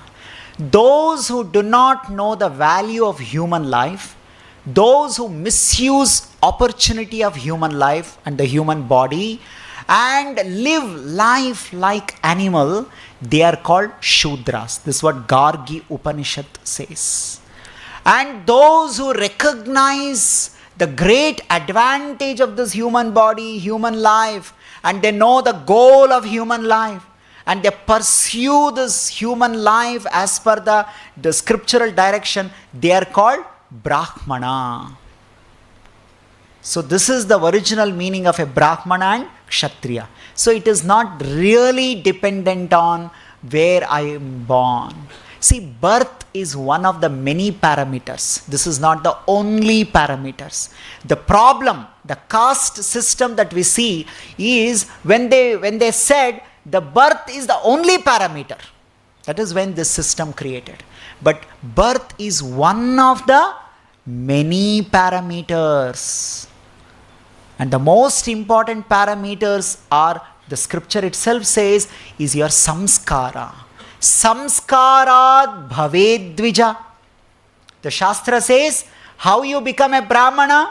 Samskarat bhaved dvijaha. Dvija means Brahmana. Bhaved dvija. You become Brahmana through samskara. Samskara means purificatory process. Living a certain purifying way of life. That is how you become a Brahmana. Janmana jayate Shudra, samskarad bhaved dvija. By birth, everybody is a Shudra, according to scripture. By birth, everybody is Shudra, more or less. It is going through those purificatory process, living that standard of life, you become Brahmana. So in the Shastra it is said, somebody is born to a Brahmana father and Brahmana mother. So is he called Brahmana? No. You are still not called Brahmana. Then what are you called? You are called Dvija Bandhu. Dvija is another name called Brahmana. So just for your information. Dvija Bandhu. Bandhu means you are relative. You are related to Brahmana father, Brahmana mother. But you are not Brahmana. Oh, then how do I become Brahmana? Samskarat bhaved dvija. When you become qualified through samskara, then you become Brahmana. So who is a Shudra? The Shudra is the one who has not gone through any samskara. There is no training. There is no training of what to eat, how to live our life. Like you see today, how we all live our life. We sleep. We don't know when to sleep. We don't know how much to sleep. We don't know when to sleep. Like for example, people sleep in the evening, which is not allowed. Like after sunset, it is called Pradosha Kala. At that time, if I sleep, that makes you Shudra. That makes you degraded. Early in the morning, Brahma Muhurta, if I wake up, that brings Brahmanical qualities in me. So like this, it is through our lifestyle, it is through training, it is through samskara, it is through purificatory process, one can become Brahmanas. That's what Srila Prabhupada, through all the revealed scriptures by quoting Srimad Bhagavatam, Narada Muni's statement in 7th canto. Narada Muni said, even though somebody is born in such and such, let's say Shudra family, Shudra father, Shudra mother, but the child has the qualities of a Brahmana, the child must be accepted as Brahmana. This is what Srimad Bhagavatam says. Like that, there are many such quotations where great personalities have told. So it is never dependent only on birth. It is one of the parameters. This parameter sometimes is favorable, sometimes it is not favorable. Like for example, if my father is a doctor, my mother is a doctor, my grandfather is a doctor, my grandmother is a doctor, and I am born to such a family, I have lot of advantages. Readily I'll get information about MBBS, or maybe I may have already some books and everything, which college I should join, how I should prepare. Like this I may have advantage, but this does not mean I become a doctor simply because they are all doctor. So this is not accepted. In Shastra it is not accepted. You are called, you are a relative of a doctor, but you are not a doctor. Imagine you are taking your father, mother to hospital, some serious operation has to happen. And so you are taking the patient to the operation theater, and suddenly somebody comes and says, my father is a doctor, my mother is a doctor, so I will do this operation. So will you allow that? Will you allow? They'll say, no. Do you know? Mera pura khandan doctor ka hai. Grandfather, grandmother, sab log doctor hai. You will say, no, please, wait. Then that person says, see, I also have a doctor degree certificate. Then will you have a problem? No. See, like this. So it is simply because your family, your father, mother is doctor does not make you a doctor. If you also have a qualification, then you are a doctor. Otherwise you are not a doctor. So Shudra is somebody who does not know the value of human life. They don't know what to do in human life. Such people are called Shudras. And job wise also, because of our profession, also some people are called Shudra. Like today, all the software engineers, they all come under the category of Shudras. Shudra basically means, no, it's known, we don't have to laugh. Shudra is one of a very, very respectable position in Varnashrama society.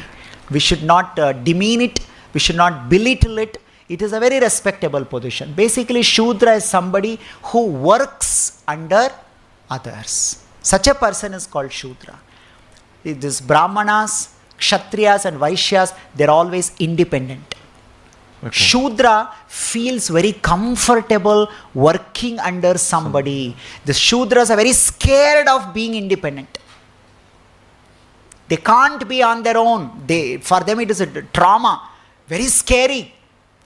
Brahmanas are independent, Kshatriyas are independent, Vaishyas are independent. They feel very difficult to work under somebody. But Shudras find very comfortable to work under somebody. The moment they get some tag, you are a Google servant, XYZ servant, I feel very happy, I'll go and distribute sweet to everybody. Then you are a Shudra. You may say I'm a Google Shudra, Facebook Shudra, this, that and all. But you are a Shudra because you are so happy to work for someone else. Right? It is like there is a lion in the circus and there is a lion in the forest. So which lion is better? But there are some people who will say, no, lion in the circus is better. Because the lion in the circus does not have to work hard to get its food. Every day morning, breakfast, lunch, dinner, everything is already arranged for that lion. And the lion also says, see, so many people are sitting and clapping for me.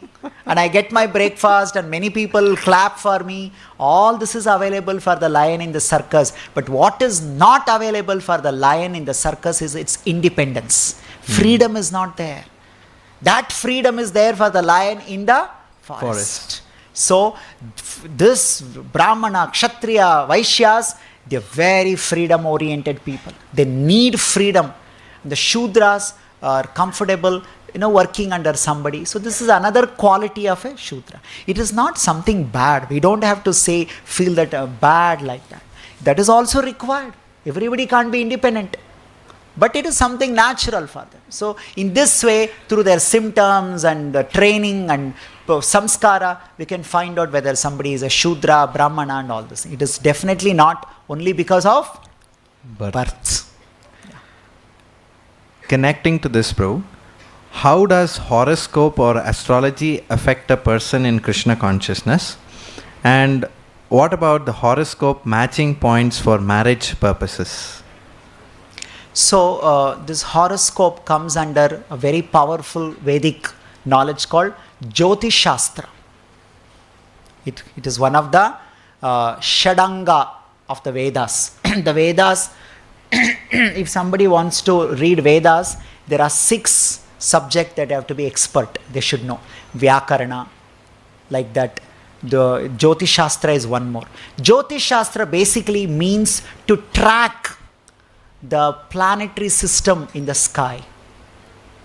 It is you have to study the cosmology. It is like at the time of my birth, what was the cosmology, the planetary situation? Where was the sun? Where was the moon? And it requires high level of mathematical accuracy. It is not meant for common people. That's why you see all our old mathematicians like Bhaskaracharya, Leelavati, many more, Mihira, and all of them, they were extraordinary genius in mathematics. Today we see them from mathematicians' point of view, but actually they were all expert in Jyotish Shastra. Okay. Those who study Jyotish Shastra, they compulsory should know mathematics. Okay. And that mathematics is not some ordinary mathematics that we can't even understand. It is too complex. So that is Jyotish Shastra. And that will tell you the planetary situation and what is the impact of those planets in our life. Every planet has certain impacts in our life according to this Jyotisha. That is called horoscope. Hora. It come from Aho Ratri. Aho means daytime. Ratri means the night time. So the whole sky is being tracked during the day, during the night. So from Aho, you take the Ho. From the Ratri, you take the Ra. It becomes Hora. So this is a Sanskrit name which is also used in English called horoscope. It is actually means Hora. Hora means the planetary situation in the sky during one's birth or whatever different situation. They see that. So seeing that and telling if it is in such and such situation, what happens? Like earlier, Jyotish Shastra is not used only for marriage and this and that. It was used for everything in our life. It is to exactly predict when will the rain come.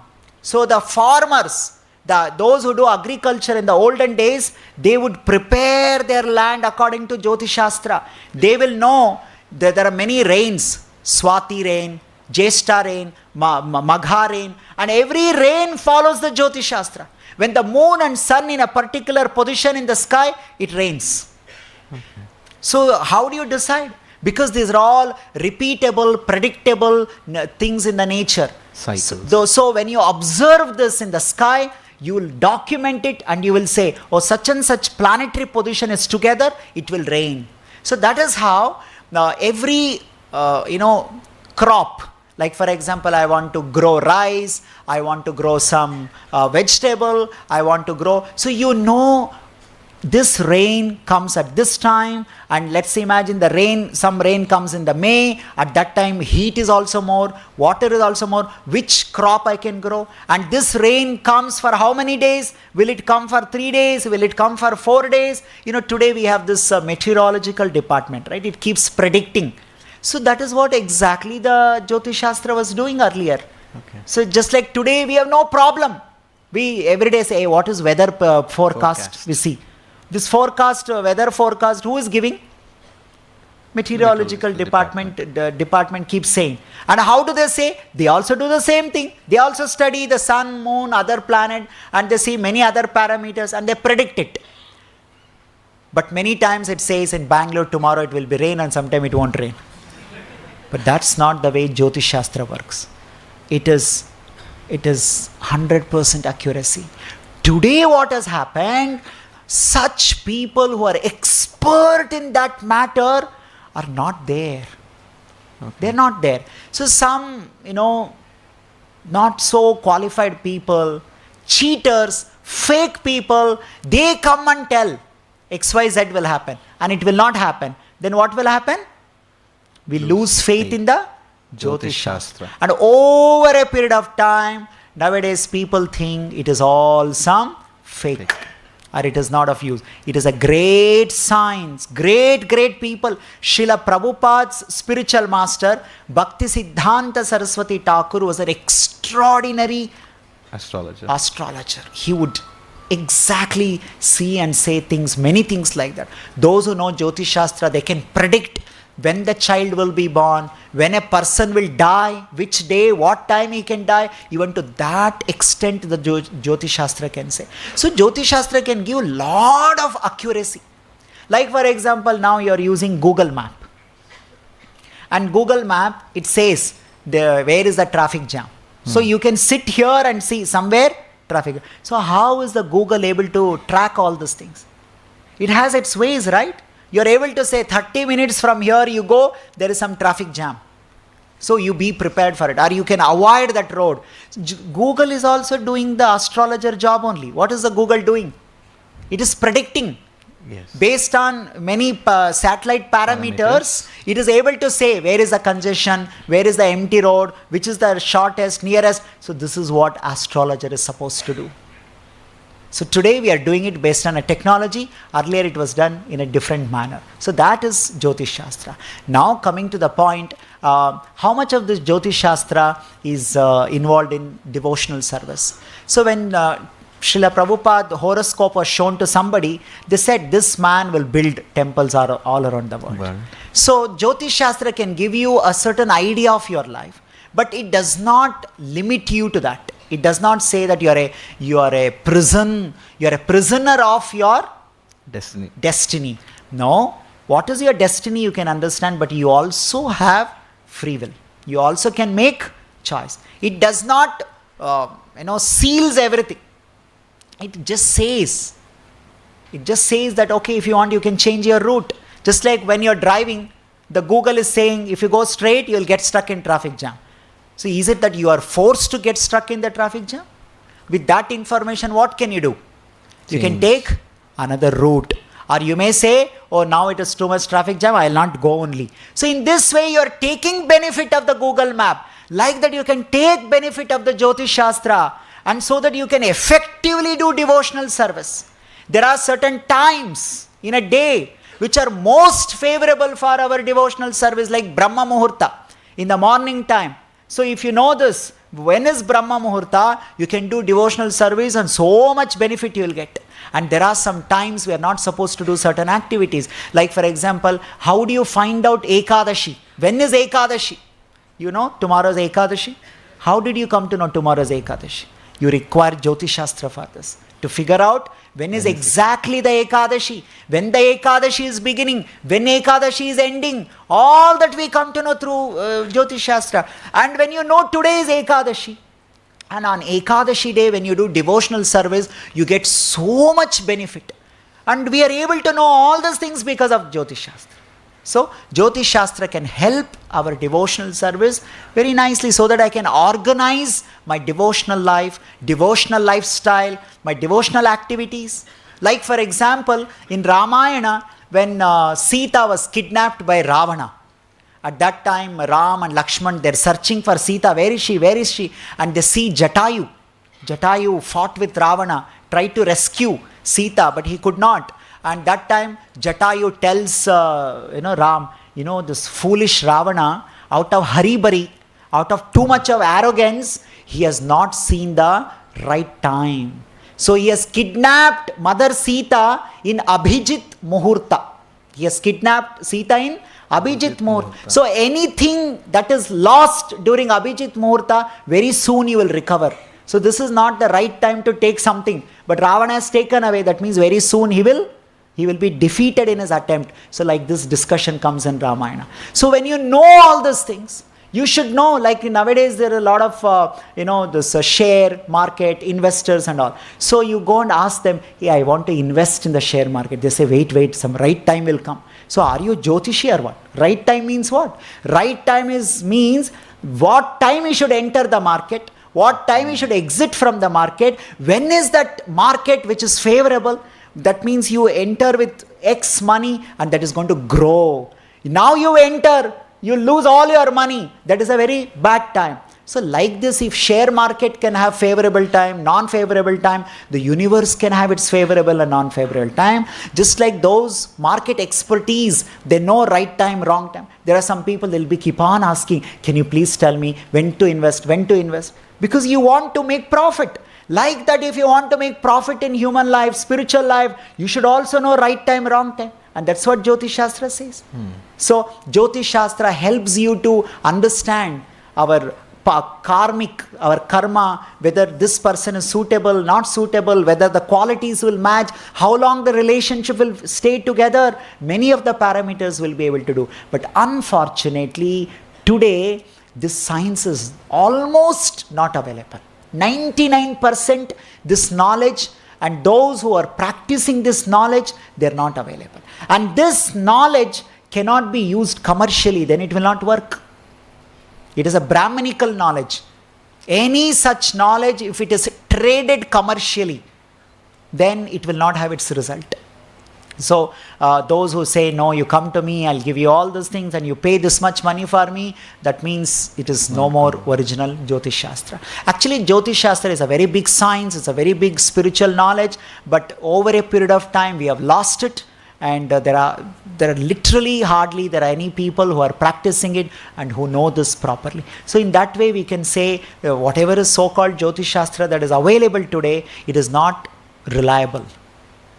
You cannot follow a non-reliable Jyotish Shastra and then say Jyotish Shastra is wrong. You cannot go to a fake doctor and take treatment and then say this medicine, science and all is not wrong. Sorry, it's not correct. No. You've gone to wrong people. Knowledge is wrong, but the practitioners are wrong.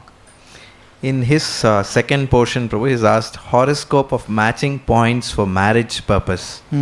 So how do we see this in the Jyotish Shastra point of view? How do we see means? They have those different points where they match and they see whether the boy matches with the girl and things like that. Is that actually a real thing? Does it work? See, one is today we are only seeing face match. Face match, I don't know, salary match or a status match and all that. This is so bogus way of marrying. You should see there are certain karma traits. We are born with certain karma trait.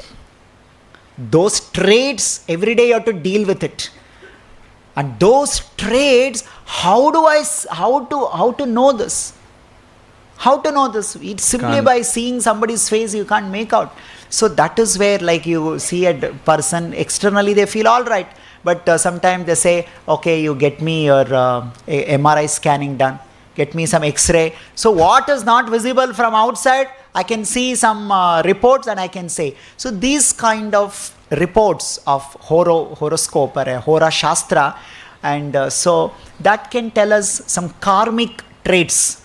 And those karmic traits, are they favorable? Okay.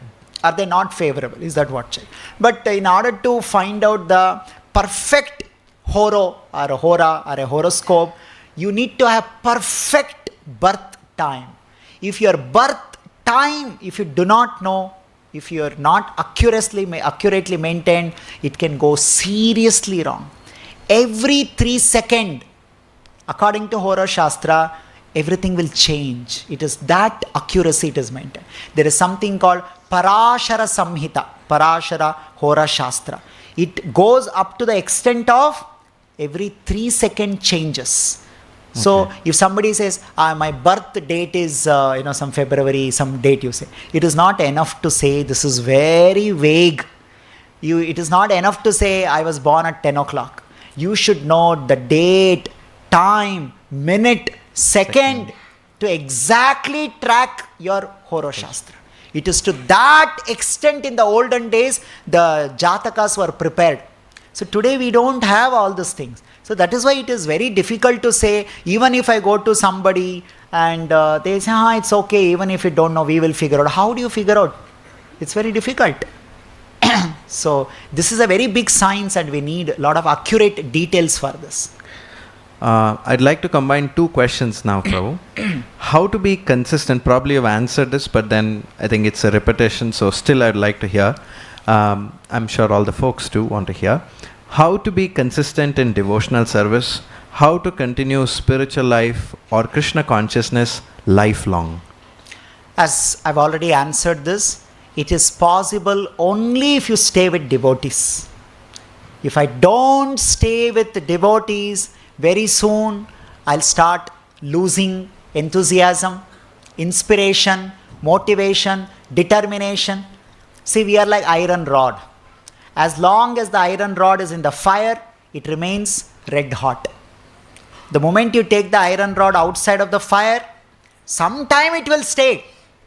That time we should not be in illusion. You see, I am away from temple, I am away from devotees, I am away from all these things, but still I am able to follow. It is only for some time. It's a residual effect. Just like you switch off the fan, it will not immediately stop. It will go on for some time. So at that time we should not get mistaken. Oh no, it's fine. As long as you stay with practicing devotees, you will always be safe, happy, enthusiastic, motivated. It is possible. The moment I go away, it will all start coming down. Okay. We can have audience question? Yes. So, the audience. Yes. The mic, please.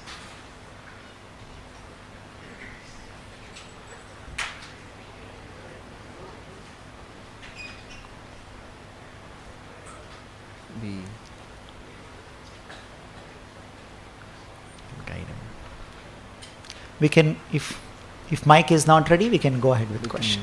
It's there. Can you? Yeah.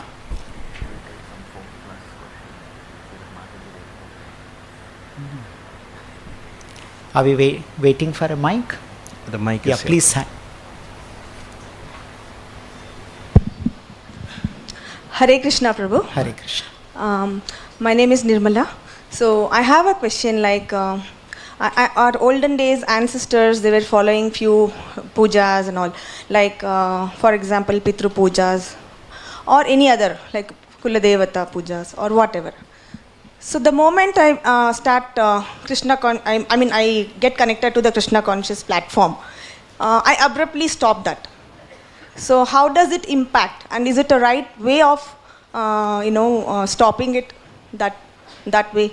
And for this about the Pitru Puja, I have seen your YouTube during that Pitru Paksha time, and I got an answer on that we need to continue that thing. But how about the other things, other Kula Devata Puja or whatever it is, like other practices what we are doing for the demigods? So what Shastra says that as you make advancement in bhakti, all these requirements start reducing. So when one completely surrenders to Krishna, Sarvatma Sharanyam Mukundam, Srimad Bhagavatam says, when you completely take the lotus feet shelter of Mukunda, then the Bhuta, Apta, Rishi, Pitra, all those debts, Rinas we don't have. But till then one is expected to do that. But in Kali Yuga, there are a lot of difficulties to do that. For example, if somebody wants to do Pitru Puja, the amount of rules and regulations are innumerable. It is almost not possible to do. It has many rules. If you are staying in a rented place, you can't do Pitru Puja. By using steel and iron items, you can't cook any food. Like this, there are so many things are there. Only the person who is, let's say if we are doing Pitru Puja, and the man who is doing Pitru Puja, only his wife can cook. No one else can cook. Like this, there are so many rules. And the items have to be very clean and pure, like that. So many things. So in Kali Yuga, these are almost not possible. It's not that we don't want to do. We should not develop this attitude that, because I'm a devotee, I don't care for anyone. It's not that I don't care. We offer due respect. We offer respect that every devata deserves. Srila Prabhupada did not teach that you misbehave with devatas because you are a devotee of Krishna. It is never accepted. Any misbehavior with any devata is just not entertained. So, but also does not mean we carry a wrong understanding that it is very important for me to do devata puja. No, it is not compulsory, but I can, out of gratitude, I can offer my respect for them. So in Kali Yuga, the best way to offer our respect for all the devatas, understanding the situation, like the rivers are become polluted, the food, what we eat has become polluted, our lifestyle has become polluted. It is also another important thing is if you have to do any puja, you require a proper brahmanas to guide you. They are not available. I can't do puja on my own. That is a requirement. So they are not available. Then how do I do? If I have to follow vrata, there are so many rules and regulations. So because of our helplessness, it is recommended that we follow Kali Yuga Dharma. And that is Harer Nama, Harer Nama, Harer Nama Eva Kevalam, Kalau Nasteva, Nasteva, Nasteva Gatir Anyatha. Gatir Anya Gati. There is no other way. Even if I want to do it, is not possible. So in that spirit, when we come to Krishna consciousness, we surrender to Sankirtana process. But as much as possible, we keep showing our respect to devatas, kula devatas. We know their true identity. They're all servants of Krishna. Ekale Ishvara Sabha Arabhritya. We have this philosophy. Krishna is the Supreme Lord, Supreme Master. Everyone else is a servant and they're all helping me in my devotional service. So I express my respect. I express my gratitude by offering my prayers and respect. It is nothing to be understood as equal to worshipping Krishna. It is offering of respect and gratitude. But even to do that, it is very complicated, very difficult. So that is why it is said that we do sincere Sankirtana, which is chanting. But wherever it is possible, how much ever it is possible, let's say we have some Kula Devata. It could be anybody, Kula Devata. So along with worshipping Krishna, showing respect to Kula Devata is not a problem. Just because I become a devotee of Krishna, does it mean now I should disrespect to my parents? No. Like that, does it mean I should disrespect devatas? No, definitely not. So like we become a better respectful children of our parents, like that we become better informed and better respectful towards the devatas. Krishna consciousness should make us respectful towards devatas, not offenders towards devatas. Krishna consciousness should make us better, gratitude towards parents, devatas, and all the people who help us. Not that we arrogantly behave because I'm a devotee of Krishna. The example is there. There was one very great devotee, Chitraketu, in Srimad Bhagavatam. He was a direct devotee of Sankarshana, the expansion of the Lord. And so he arrogantly behaved with Shiva and Parvati. As a result of that, he was born as a big demon called Vritrasura because of his misbehavior. So because I'm a devotee, that I don't have a license to misbehave, arrogantly behave, all these things. So, but finally, the easiest, effective, impactful way of doing all these pujas is that to do Sankirtana. So this is the correct understanding. Hare Krishna. The next question relates to the holy name, Prabhu. It is said that 3 names of Rama is equal to 1 name of Krishna. Then is it true that one Radharani's name is equal to 100 names of Krishna? This is some bogus philosophy, which has no shastric evidence, which is concocted, unfortunately, by people, sentimental people. It has no shastric evidence. Upanishads very clearly say, na samaha, na adhikaha. Nothing, nobody is equal to Krishna. Nothing, nobody is superior to Krishna. Krishna means Krishna's holy name, paraphernalia, everything. Including Srimati Radharani, who is a Lakshmi Devi herself. She is the foremost servant of Krishna. She is the foremost servant. Lakshmi is the foremost servant of Krishna. So it is very wrong and bogus fake philosophy to spread just because I like. Okay, we may like Radharani, we may like Sita, whomever we like, you can say. And sometimes, out of those, Prabhupada says, I may call my child as Kamala Lochana. Means the one who has eyes like lotus. Not necessary that in reality that person should have that kind of an eyes. So out of maybe sentiments, out of good feelings, you may call like this. But where is the Shastric reference? Where in which Shastra it is said that Radharani's name is equal to some 100 Krishna's name and all? This is total misleading the society. Sentimental philosophy it is. It is not correct. There is no Shastric evidence or reference. Obviously it is not there. Okay. You have to be very careful. And after social media has come, after reels have come, people have gone crazy. All that they need is some good background music, some sentimental background music. With sentimental background music, you can speak anything. It will have millions of views. That's all over. Everybody has become authority on Sanatan Dharma. Everybody is speaking what is what. All this thing. It's very unfortunate Kali Yuga. Kali's influence is working everywhere. It may look like, oh, there's so much of Sanatan Dharma spreading is happening. It is not Sanatan Dharma spreading. Adharma and Kali Yuga is spreading through in the name of Sanatan Dharma. So that's what. It's very unfortunate that people speak all such things. Next relates to the mental health. As a devotee, how to deal with emotional distress like loneliness and loss of someone close to you? Kindly guide me, Prabhu. So loneliness is very difficult to deal with. We are not supposed to be lonely. We are all Satchit Ananda. And our Ananda increases in the company of another soul, especially the super soul, also with other souls. So we are not meant to be lonely. And sometimes we are lonely maybe because we have bad experience with other people. So we feel like, let me be by myself.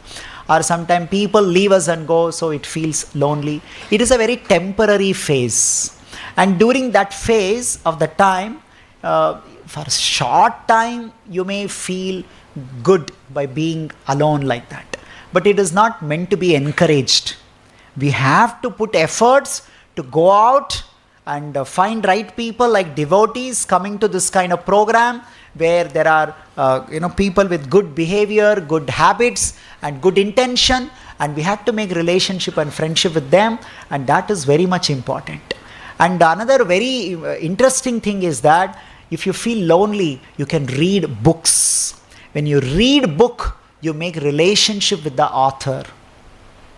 You make direct relationship with author. And when you read Prabhupada books, you will not feel lonely.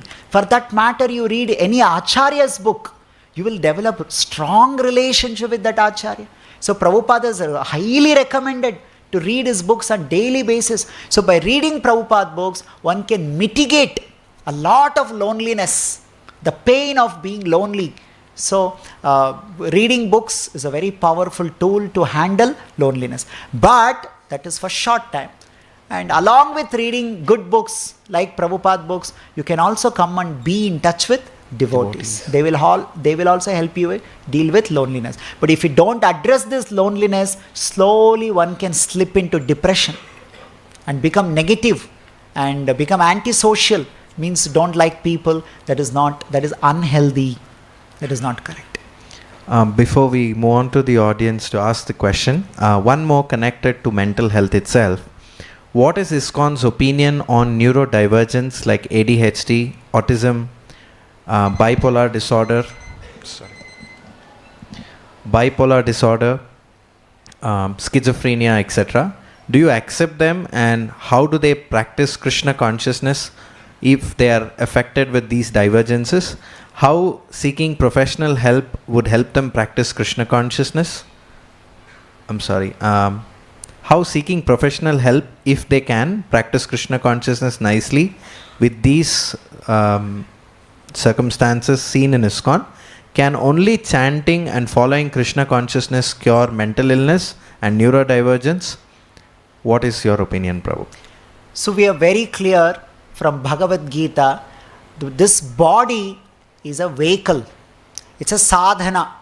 Krishna very clearly says in Bhagavad Gita, Yantra Rudhani Mayaya. Yantra means machine. So there is soul and there is body, which is a vehicle, which is like a machine. So machine requires a different type of approach. And when we say body, Krishna says we have two types of bodies. One is gross body, another one is emotional body. So earlier our lifestyle, people around us was such that more or less our emotional health was naturally all right, need not have so much problem. Even physical health was also good 100 years back. The water was pure. The air that we breathe was pure. Yesterday I came to know, somebody told me that in Delhi there is a oxygen parlor, it seems. So people go once in a week to oxygen parlor to breathe better oxygen and come. Because on daily basis they are not getting proper oxygen. Did we even imagine this 10 years, 15, 20 years back? Oxygen parlor? Never. It's never. So today, because of polluted air, polluted water, polluted food, our physical health is falling sick. Also because of a sinful life, our emotional health is also getting upset. So just like we go to doctor, physician, we go to doctor for back pain, stomach pain, heart related problem, kidney related problem. It doesn't matter whether you're a devotee or a non-devotee. Everybody is a victim of now diseases and so many things. So we go to doctor. You don't say, hey, you're chanting 16 round, why you're going to doctor? My chanting 16 round is not necessarily meant for my diseases. It is meant for curing the disease of the soul. These diseases are the result of our lifestyle. They are the result of so many lifestyle changes. It is not only this. So like that, if somebody is facing emotional health challenges, it could be like this ADHD, right? Attention deficit syndrome, or schizophrenia, or depression. There can be so many things. We should unhesitatingly approach the experts in that subject matter. Like if my leg is broken, I go to orthopedic. Orthopedician. The one who knows how to repair my bone. Like that, if my emotional health is not good, without any hesitation, we should approach psychiatrist, psychologist. We should take their help. We should know how to deal with our own mind. Like somebody has a gastritis issues, they go to such doctor. So like that, if some any issues that is connected to mind, that is connected to emotional health, we should not be ashamed. We should not be feeling bad. We should go to them. The question that was asking, can simply by chanting can we take care of this? It completely depends on one's own surrender level and one's faith level. Yes, chanting is capable of curing all problems. If I have that level of conviction, that level of surrender, then yes, it can cure. But we are at different stages of bhakti. I am not able to unlock the holy name to that level. Okay. So that is why we also, like it is also said that if you are chanting, why should you eat? Those who chant, they don't have to eat. Their Shakti comes from chanting. But we are all eating. After this class, everybody is going and taking dinner prasadam. We said, no, you all chant, be happy and go back. Chanting can give Shakti. Yes. Sarvatma snapanam vijayate Sri Krishna Sankirtanam. It is capable. Nam namakari bahuda nija sarva shakti. Sarva shakti includes every shakti. The shakti of curing disease, everything. But we are not in a position to unlock the holy name to that extent. So we are beginners in bhakti. So that is why we go. So one should not be embarrassed to approach mental health professional no, if not required. At all. Even Why if should he's a somebody devotee. be embarrassed? Why? If I go through some physical body problem, without embarrassment, we are going to doctor. So why should somebody be embarrassed to go to consult a mental health doctors? We should not be having these stigmas. We should unhesitatingly take help. Yeah. Okay, so the audience, if you have any questions. Hare Krishna Prabhu. Hare. Nowadays, so-called gurus and they are launching different yoga process and mantras. Is it really work to them, to That the you should people? ask them only. And What are they promising? you do this process, your life will change like that. Change become what? That I don't know, Prabhu. That's why I'm asking you. No, I have not used their yoga process, so I also don't know. But what I know is, see, you should know what they're promising. What we promise is very different. We promise devotion. We promise going back to spiritual world. We promise relationship with God. We promise pure love with God. We don't promise your life will be better, you get a better job, your family situation will improve. Not necessary. Somebody may be chanting and his life may not improve. Materially he may not improve. He or she may not improve. Your many things may not improve. That is not what we are promising. We know what we are promising, and that is being delivered. If somebody is promising material prosperity, material health, material progress, that is not is what the purpose of the yoga. Yoga is not meant for all these things. Yoga is meant for connecting you to God. That's what Bhagavad Gita says. If somebody is taking the name of yoga and doing, that means they are just doing some commercial business, and we are very sorry to say that is not correct. Okay. When is going to release the Prince Dua? Very eager. Okay. So Prince Dhruva is in making. I think recently we released a second trailer. What is happening is there are so many unforeseen technological challenges we faced when we started making that. The making trailer was very easy when we started making full production of the movie. So there were many challenges and they were quite difficult to overcome. So now we are almost done with the many whatever challenges we faced. It took this much time to overcome that. So almost first we are releasing Prince Dhruva in few episodes. It will not be a one video. It will be in multiple episodes. So the first episode is almost ready. So we are making it, finish and everything. So probably in 1 month's time, I think we are hoping, again I don't want to say a particular date and get stuck with that, but our desire is we should release this by Ram Navami. So that's our desire. Haribol. So let's see how it happens. Hare. This is an interesting question, Prabhu. I was fully engaged in services at first, Prabhu, but I'm unable to get the same Josh while doing services now, Prabhu. How can I get the same Josh or enthusiasm now? Seems to be a very serious practitioner, wants to become serious, wants to understand his situation. See, this phenomena is not only here, it's everywhere. Everywhere in the beginning, the Josh is always high. That time we should know it is a hormone Josh.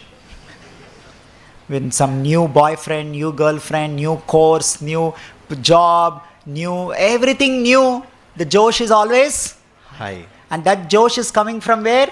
Hormones. Some hormone. Dopamine level is going up, so we feel good about it. And once that hormone reduces, then there is no excitement. So, in the beginning, it is hormone happiness. From hormone happiness, we should come to spiritual happiness. That spiritual happiness depends on how much sadhana I'm doing and how much my heart is purified. Cheto darpana marjanam. Marjana means cleaning, purification. Chetaha means consciousness, my heart. Depending on the cleanliness of my consciousness, I feel that much excited, that much Josh, because Anandambudi Vardhanam Pratipadam Purnamrita Swadanam. So this devotional service happiness keeps increasing according to my cleanliness of my consciousness. And that happens when we seriously do chanting of the holy names attentively, taking association. It is a time-taking process. You know, in Kali Yuga, everything is short. Prayena alpayusha sabya. 5,000 years back in Srimad Bhagavatam, they already predicted there will be blanket, there will be Zepto like this. How? They said everything will be short delivery. Prayena alpa ayusha alpa. So that's how new product are coming. You blink it, it will be delivered. In 10 minutes, it will be delivered. So people are thinking purification of consciousness is also like that. You can blink it. You can order on Zepto or blink it. I want my heart to become clean. I want my lust to go away. Is there anybody who can promise you like this? No, it is a hard work. It is a hard work. There is no steroid available to build our spiritual body. It is not steroid. It is a sadhana. It is a regular sadhana which is going to take its time. And sadhana is dependent on your sincerity, your seriousness. Only then, slowly, you will see, how do I know? Even though difficulties come, I will not give up. I will not stop my devotional service. Then you know it is coming from spiritual Shakti. Now I am very excited, very happy. But some problem comes, I will stop everything. That means it is a hormone Josh. How do I know it is spiritual? Even though problems come, challenges come, difficulties come, I don't stop my bhakti. I don't go away from Krishna. Then you should know it is coming from your Atma, coming from your spiritual Shakti. So we have to move from this hormone happiness to spiritual happiness. Is it like a sense of duty that one does it after understanding certain elements of Krishna consciousness? No, it's not duty. It is the real knowledge. It is coming from the spiritual soul. So that is giving you Shakti, keeping you, keep going, active. We can check ourselves whether it is coming from hormone, coming from difficulties, situation, that means from soul. The next question, Prabhu. Is this the last question? This will be the last question. Probably one from the audience as well. Okay. I work as a part-time bartender and I want to know that by serving alcohol, will I get papa karma? 100%. It's not meant to discourage you, but it's a matter of fact. Whether innocently or knowingly, if we do perform sin, we get reaction for that. So what is the question? I work as a part-time bartender. Understood. And I want to know if by serving alcohol will I get papa karma. We do get. So that is why it is recommended that we come out of such. It's because of our old papa karma, my life has become such that I have to earn money through such jobs. We should pray to Krishna every day. Krishna, because of my papa karma, I am doing a sinful job like this. Night shift and this, this kind of jobs. These are all result of papa karma. So we should pray to Krishna, put me into a situation where I have a dharmic income. An income that encourages dharma in me. The income from this kind of job bring papa buddhi. It's a very big science. That income, the money that I earn, that increases my sinful tendencies. It is not a shuddha mula. It is ashuddhi, what we get. And not only that, we also get papa karma. So we should definitely pray to Krishna, and Krishna will happily change your life. Anybody who surrenders to Krishna and say, I want to follow dharma, I want to become pure, I want to follow bhakti in my life, Krishna is ready to do anything for such devotees. So we need not get discouraged. This is the reality, this is the situation. Come in front of Krishna, chant Hare Krishna mantra, say, Krishna, please relieve me from this. Please put me into right situation where I don't have to do this kind of sinful activities. One more question, Prabhu, before we go to the audience. How long will I have to practice spiritual life to be free from lusty desires? And when do I know that I am free from lust? How does it feel and experience to be free from lust? Please explain, Prabhu. We'll keep this for next time question answer session. Since it's a serious and interesting topic, we will seriously discuss this. So are there one last question from the audience? Hare Krishna, Prabhu. Prabhu, my question is a bit serious. It won't take much time, but I feel like... It won't much take time for you to tell the question? No, for even you to answer, because you are a higher authority. So you have a lot of faith in me. Yes. Yeah, please but go ahead. It's a bit of a serious question. So my question is, as practicing Krishna consciousness, we hear a lot of things about Vedas and things. Also, we have to be in a material platform because we have to do our duty.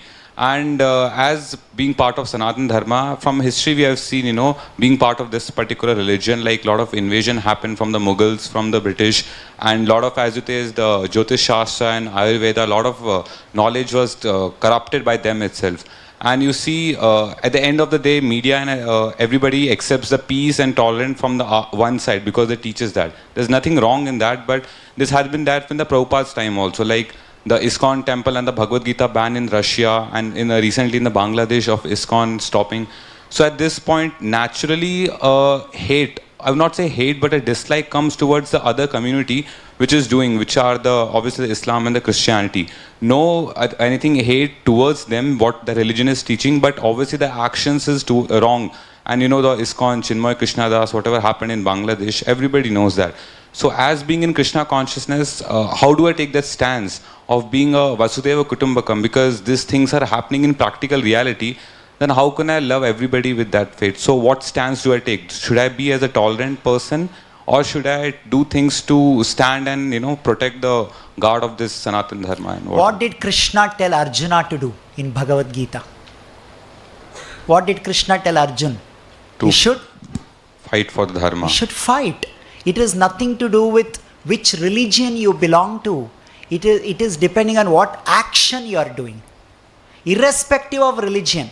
In fact, the Kauravas were also from so-called Sanatana Dharma. But Krishna told Arjuna to attack them, kill them, eliminate them. He said that this kind of people are miscreants.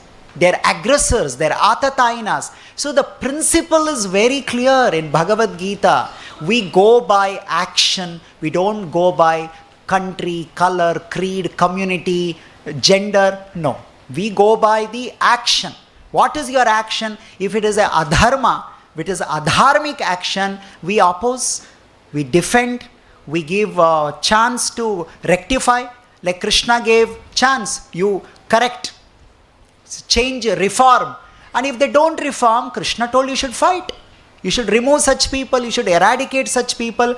This modern day, the so-called mentality that people have developed, other people can do anything, I should simply keep quiet, is a bogus philosophy. This is not a Bhagavad Gita philosophy.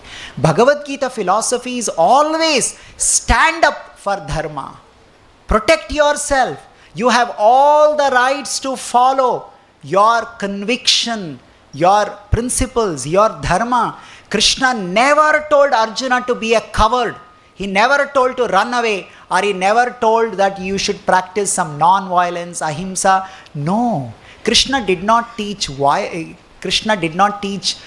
vengeful attitude. He did not say, no, you hate Kauravas. No, we don't hate anybody. We just teach lessons who are doing something wrong. So if there is anybody doing wrong, we have to fight for it. We have to stand up for it. Otherwise, it is a sentimental, bogus philosophy. The real is what Krishna is teaching. Krishna taught defensive Kshatriya Dharma. What is that? I will not attack you. I will not do any harm to you. But if you are trying to harm me, I will not leave you. I have all the right to save myself. I have all the right to practice my dharma. So that is what Krishna is teaching Arjuna. That the Pandavas are not creating any harm to Kauravas. But Kauravas are coming and creating problem to Pandavas. So Krishna did not tell all of you keep quiet. He said all of you fight. Teach lesson to these Kauravas. Same principle is applicable. No? Where is the confusion? Why people are confused? Sanatan Dharma means you keep quiet. Who told this? Bhagavad Gita is not saying this. Then who is telling all these things? Some, this so-called modern day politicians, they have agendas, they have their own vested interest. They may speak all these things. We are very clear. Bhagavad Gita teaches Dharma Yuddha. Dharma Yuddha is not a political religious battle. It is not against a particular community, whether it is X community, Y religion. We go by your action. If you interfere with my fundamental rights to be alive and to practice my personal conviction, we are going to be defensive. And we need not be apologetic to be like Arjun. We don't have to be apologetic. Why should I be apologetic? To stand up for myself? No. And this does not make you a wrong Sanatani. This does not make you any less Sanatani. In fact, standing up for real Dharma makes you a real Sanatani. This is our understanding. Does it answer your question? Yes, sir. Thank you very much. Hare Krishna. Hare Krishna. Thank you very much, Prabhu.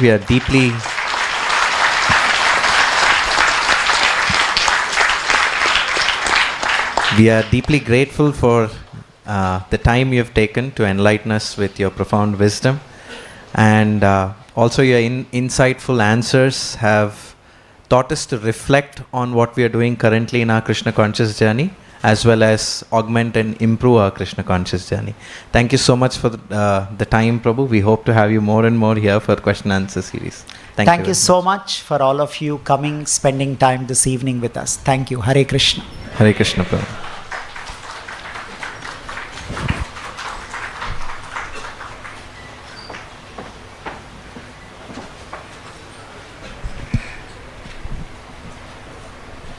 Can I get the mic back, please?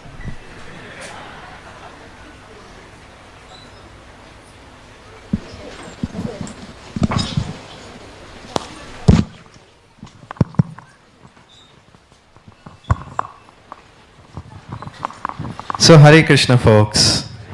So, did you all have the best champions trophy? Okay.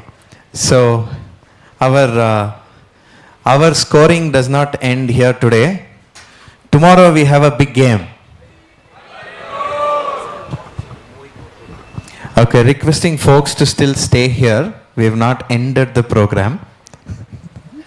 Only the question and answer series have ended. We do not have kirtans in the main temple hall, if some of you are assuming that. Okay. So tomorrow all of you have a chance to play full match. Only some of you are saying Haribol. What is tomorrow? And you can chant? Some of you are sad, 108. If you chant with Madhu Pandit Prabhu, it's an exciting experience. How many of you have done 108 before? Haribol. Haribol to all of them. Keep your hands up. Keep your hands up. Loud round of applause for all of them. Okay, they really accomplished something in their life. It's a serious addition to their bank balance. Like Prabhu was saying, you're investing. So the best time you can invest in your life is to chant the Hare Krishna Mahamantra in the association of very advanced devotees like His Grace Madhu Pandit Prabhu. So you'll also get tips on chanting and different things. It's a wonderful experience. Most of the folk guides are going to be there. So I request all of you to also join as well and chant. How many rounds? 108. Even if somebody thinks, how are they chanting? How many of you don't chant 16 rounds? Not yet there. Okay, a few of you. So if you all want to know how it feels to chant 16, is it really difficult? Is it really possible? You should also join us. You'll again have an amazing journey. And you'll see like this, after there is a folk young man who came last time for chanting 108. He was chanting 2 rounds. Can you guess how many he chants every day now? 16. He says, Prabhu, it is nothing after doing 108. So every one of you can have this miraculous experience. It is spending time with Krishna one entire day. Kalikale Krishna Namarupa Avatar. He has come as the holy name. If you really love Krishna, here's an opportunity for you to come and spend time with Krishna an entire day chanting. Haribol. We have the link here. Can we have the link, please? I saw that some of you have registered. In case anybody missed out, you wish to register, here is the link. You can go ahead, scan it and register. If somebody cannot chant 108, Prabhu, I have to compulsory go to office, maybe some other commitments, family or other things, then we invite you to join us whenever possible. This is another option. Maybe you can try 64, you could try at least 32. Come and join us for chanting more and more. We're going to be chanting from morning to night. So please join us. One entire day with Krishna. Haribol. Krishna as the holy name. So very, very special. So don't miss these opportunities. Permanent addition to your bank account. Okay. So you can scan this. We're going to have the Gaur Purnima celebration this week. So how many of you know about Chaitanya Mahaprabhu's life? Few of us. Almost many of us may not know. How many of us know that Chaitanya Mahaprabhu's entire philosophy is propounded to 5 very important people? Some of us. Okay. How many of us know how Chaitanya Mahaprabhu spent his 48 years, half as preaching as a great preacher, towards the end in ecstasy, and in the beginning spreading Krishna consciousness? Very little of us, right? So we thought, many of you have also asked us, we want to know about the life and precepts and teachings of Sri Chaitanya Mahaprabhu. So we came up with the next boot camp. Haribol. This is a Gaur Purnima special, once a year, like how you have your Gita boot camp. Like that, this is a once a year special boot camp that we are going to have. And this is Gaur Katha boot camp. Haribol. It's going to be from morning to night, because it is Chaitanya Mahaprabhu who has given us this Hare Krishna mantra and started the Sankirtan revolution. So you will be getting an opportunity to learn about the life precepts of Sri Chaitanya Mahaprabhu. It is going to be limited seats again, just like all the boot camps, because of venue constraints and things like that. You can immediately go to this link. Can we have the link, please? Shri Chaitanya Mahaprabhu ki, Gaur Purnima Mahotsav ki.